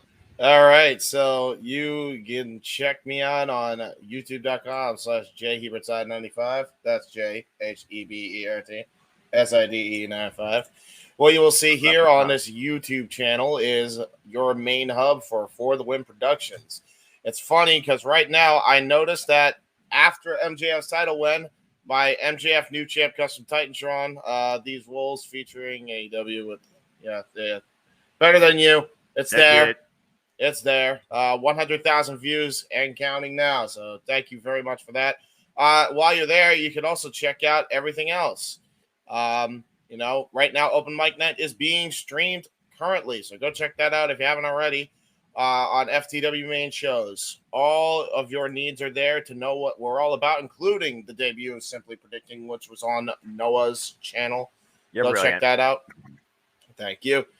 Secondary FTW shows as well. You'll have all your needs there as well. We have a lot of shows that we're pretty much doing as well as streams.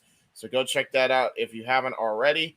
And speaking of which, make sure you subscribe to FTW Productions right here and our friends of FTW Productions. Go check that out. And also check out the Open Mic Night playlist. And that's pretty much all I got to plugs. There we go. While you're doing that, A says it's the most wonderful time of the year. I agree. Real Wyatt says favorite Christmas movie. So this might be beyond some of y'all's time, but God rest my father's soul. There was a yearly annual tradition where we watched one particular movie brought to us by not just CBS at the time, but I think now ABC Family is what has it. It's an old school Christmas movie called A Year Without Santa Claus. And the reason I say that is since that movie's existed, one song that I still know verbatim, word for word, is Snow Miser. And I still sing it to this day. It is literally one of the only things I hold near and dear to my childhood with holiday cheer. So A Year Without Santa Claus is my favorite Christmas movie. The original Jingle All the Way with Arnold Schwarzenegger is number 2. There you go. Real Wyatt says Elf is his favorite. What about you, James? Classic. For what? For holiday favorite movies? Christmas movie. And we'll probably get more in depth in movies. this on our Christmas show, but just because it's up here now. Let me see.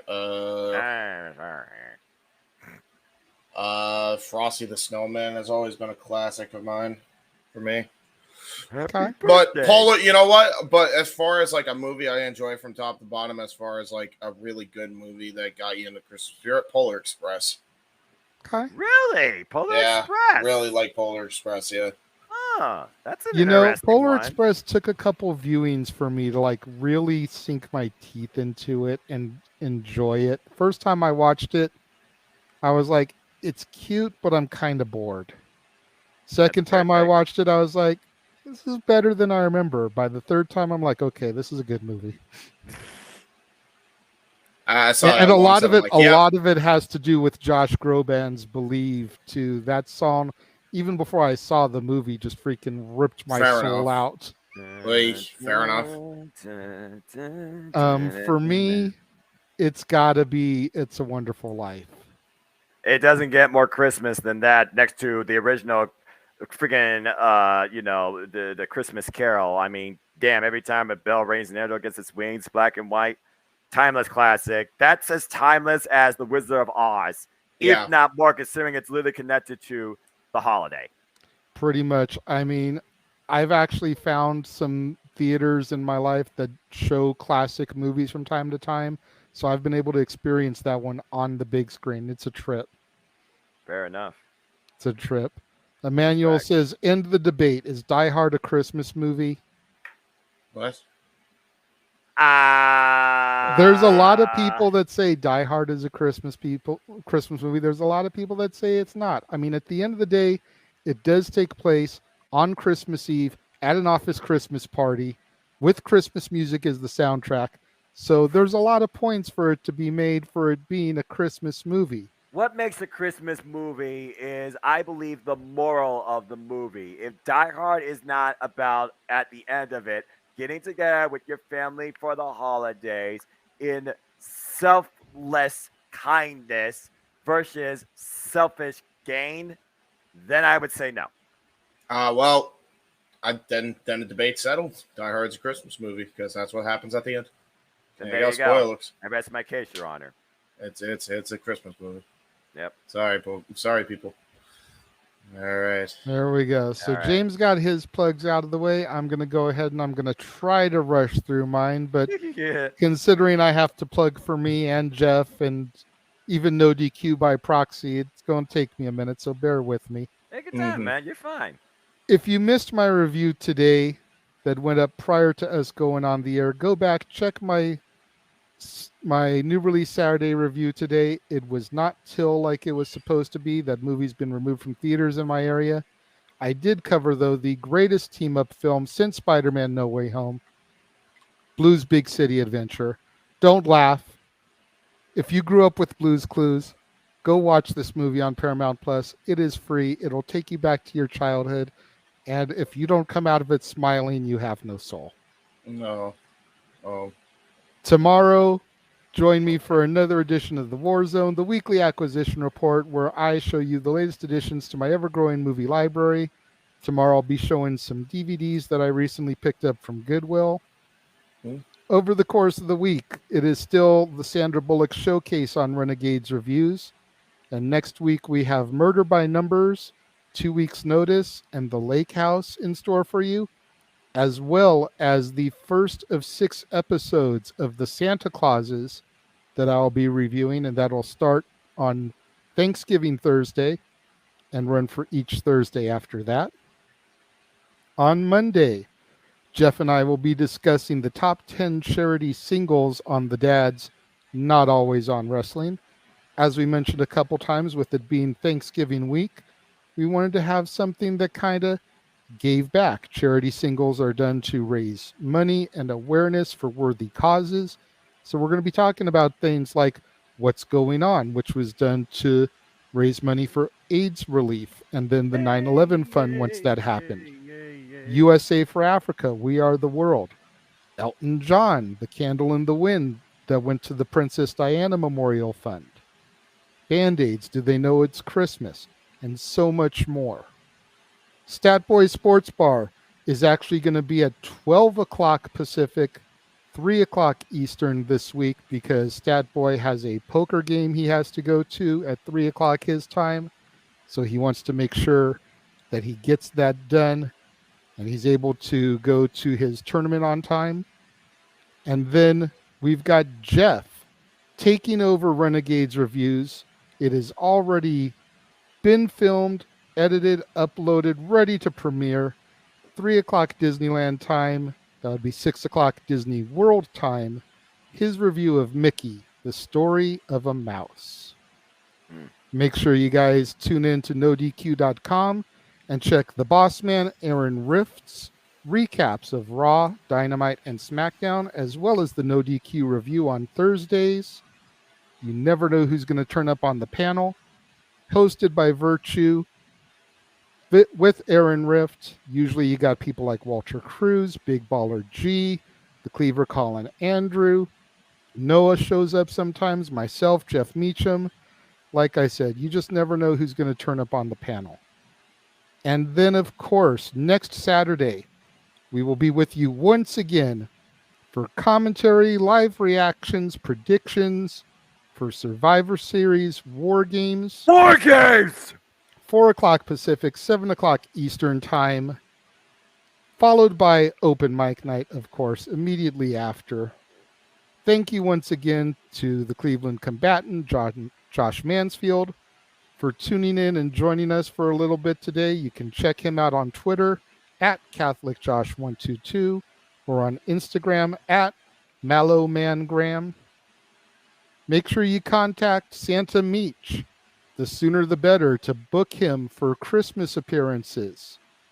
Between the busy schedule at the House of Mouse, his time running his empire here on the Jeff Meacham Network and across the multiverse of media, you definitely want to book Santa Meach as soon as possible for those virtual visits or in-home appearances. And then make sure you save your money, ladies and gentlemen, because on Friday, December 23rd, it'll be the eve of Christmas Eve special, which I know Noah Foster is looking so forward to. We're going to be doing Christmas traditions, a lot of positive talk like we did tonight. We are not going to be discussing wrestling at all. Unless you super chat us a topic or there's a really major story that week. It is all about Christmas traditions. Favorite Christmas songs, Christmas movies, presents we've received in the past. You know, all that type of warm, fuzzy stuff going into Christmas Eve and Christmas Day. And we will have the Wheel of Carols. For a $5 super chat, we will spin the wheel. Spend your money on Christmas gifts for your family. And everybody in the studio, including Noah Foster, will sing along. Will sing along to these songs. Invest in fruitcake. Damn it. So save your super chat money, guys. Wow. Oh, and then, of course, we're going to ring in the new year on the 31st. Coast to coast New Year's Eve countdown. A little bit of the bubbly might come into play. I mean, hell, we're going to cross midnight on the West Coast here tonight because it is 11:58 as we sit here. So we can easily do it and go through the new year on both coasts that day. Yeah. If needed, Jeff is here just in time for the plugs. I saw the plugs going on, so I tried to figure. Dude, Jay, you'll appreciate this. We took the fucking Sunset route out of the stadium. We're on Sunset. Actually, now on Hollywood Boulevard. We just want to go home. We'll be there eventually. There's no place like it. All right. So what was the last thing you plugged? Actually, the last thing I plugged was the New Year's Eve thing. So I was just about ready to throw it over to Noah and take it home, unless you've got something you want to mention real quick.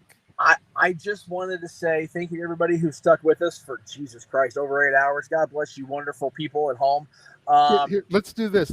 Before we started the plugs and everything, we had everyone talk about what they're thankful for. With Thanksgiving being on Thursday, we've all given our thoughts. Jeff Meacham, what are you thankful for? I'm thankful for my father being more patient than me dealing with the fucking idiots at Dodger Stadium parking lot. That's for damn sure. That's a fair take. Yeah, JJ, you know my dad and the way he drives and the way he operates in crowds. So God bless him for keeping a level head, because I was about ready to jump out of the car and start killing motherfuckers. Jesus. Lordy. But honestly, I am thankful for the three of you and everybody that was on the team tonight. I know Josh was here earlier, so I'm thankful for everybody on my team. I'm thankful I got to see Elton John before he stops touring in the U.S. until the money runs out. I'm thankful for Adele's of Hollywood as we're passing by it for my awesome Santa suit. So thank you, Adele. We love you. I'm thankful for everything I've got. I've got a great job working for a corporation that people love or hate, really doesn't, matter. But I am thankful for my job, for my family here on the air, my family here in the driver's seat as he's staring ahead. Where the hell are we at here? Hollywood, Normandy. Wow, we are on the dark side of Hollywood. And I'm thankful. Coming new Device TV, the dark side of Hollywood. Oh, God. Yeah. Dark side of Jeff Meacham Network. Here we go. Produced by Dwayne Johnson. No. I can't afford The Rock. Hell with that shit. And narrated by Chris Jericho. There you go. Jericho could probably swing. I could probably swing Chris.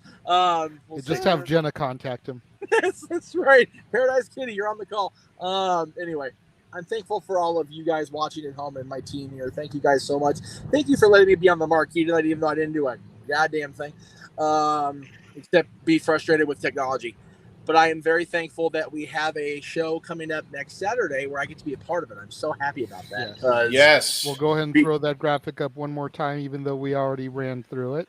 Yes, because next Saturday, much like the man who did the right thing at Full Gear, we go to War Games. War Games.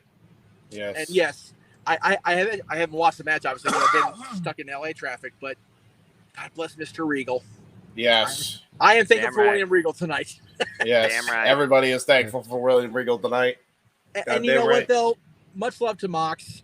Enjoy the vacation, John. You and Renee earned it. Damn it, all the hell.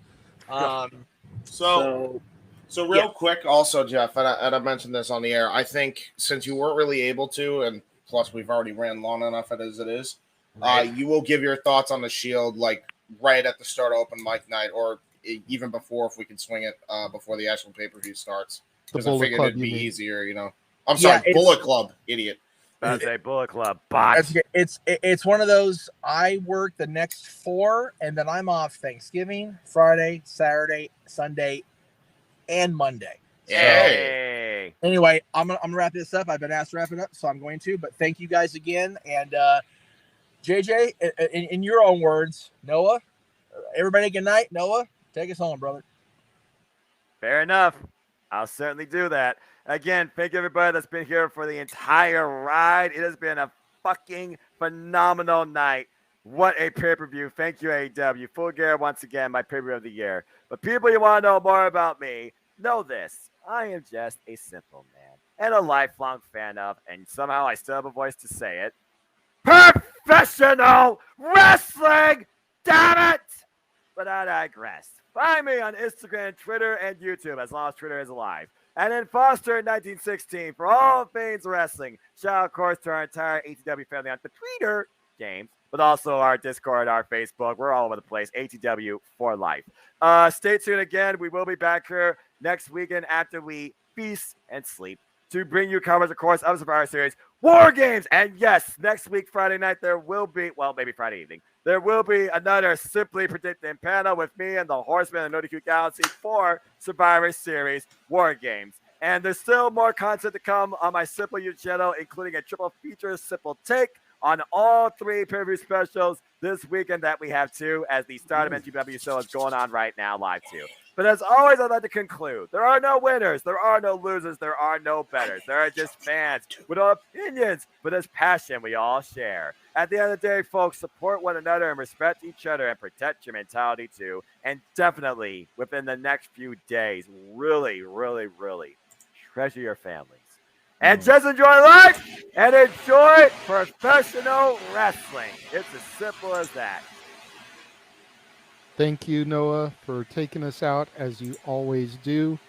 Thank you to the, at one point, 35 people that were watching our coverage of the main event this evening. Yeah. Like I said, in the post-Jeff era of us doing these live streams, that is a record for us. So thank you very much. Thank you to The Real Wyatt for all of your super chats this evening. We greatly appreciate that. Yes, we appreciate the love and support. For the Simple Man, Noah Foster. For the Hebe Man, James Hebert. For the West Coast Professor, Jeff Meacham. The Cleveland Combatant, Josh Mansfield. And for Mr. Report Card Radio, Mikey T, all of whom joined us this evening at one point or another. I am the Renegade JJ Williams. Thank you all for joining us this evening. We will see you guys next Saturday.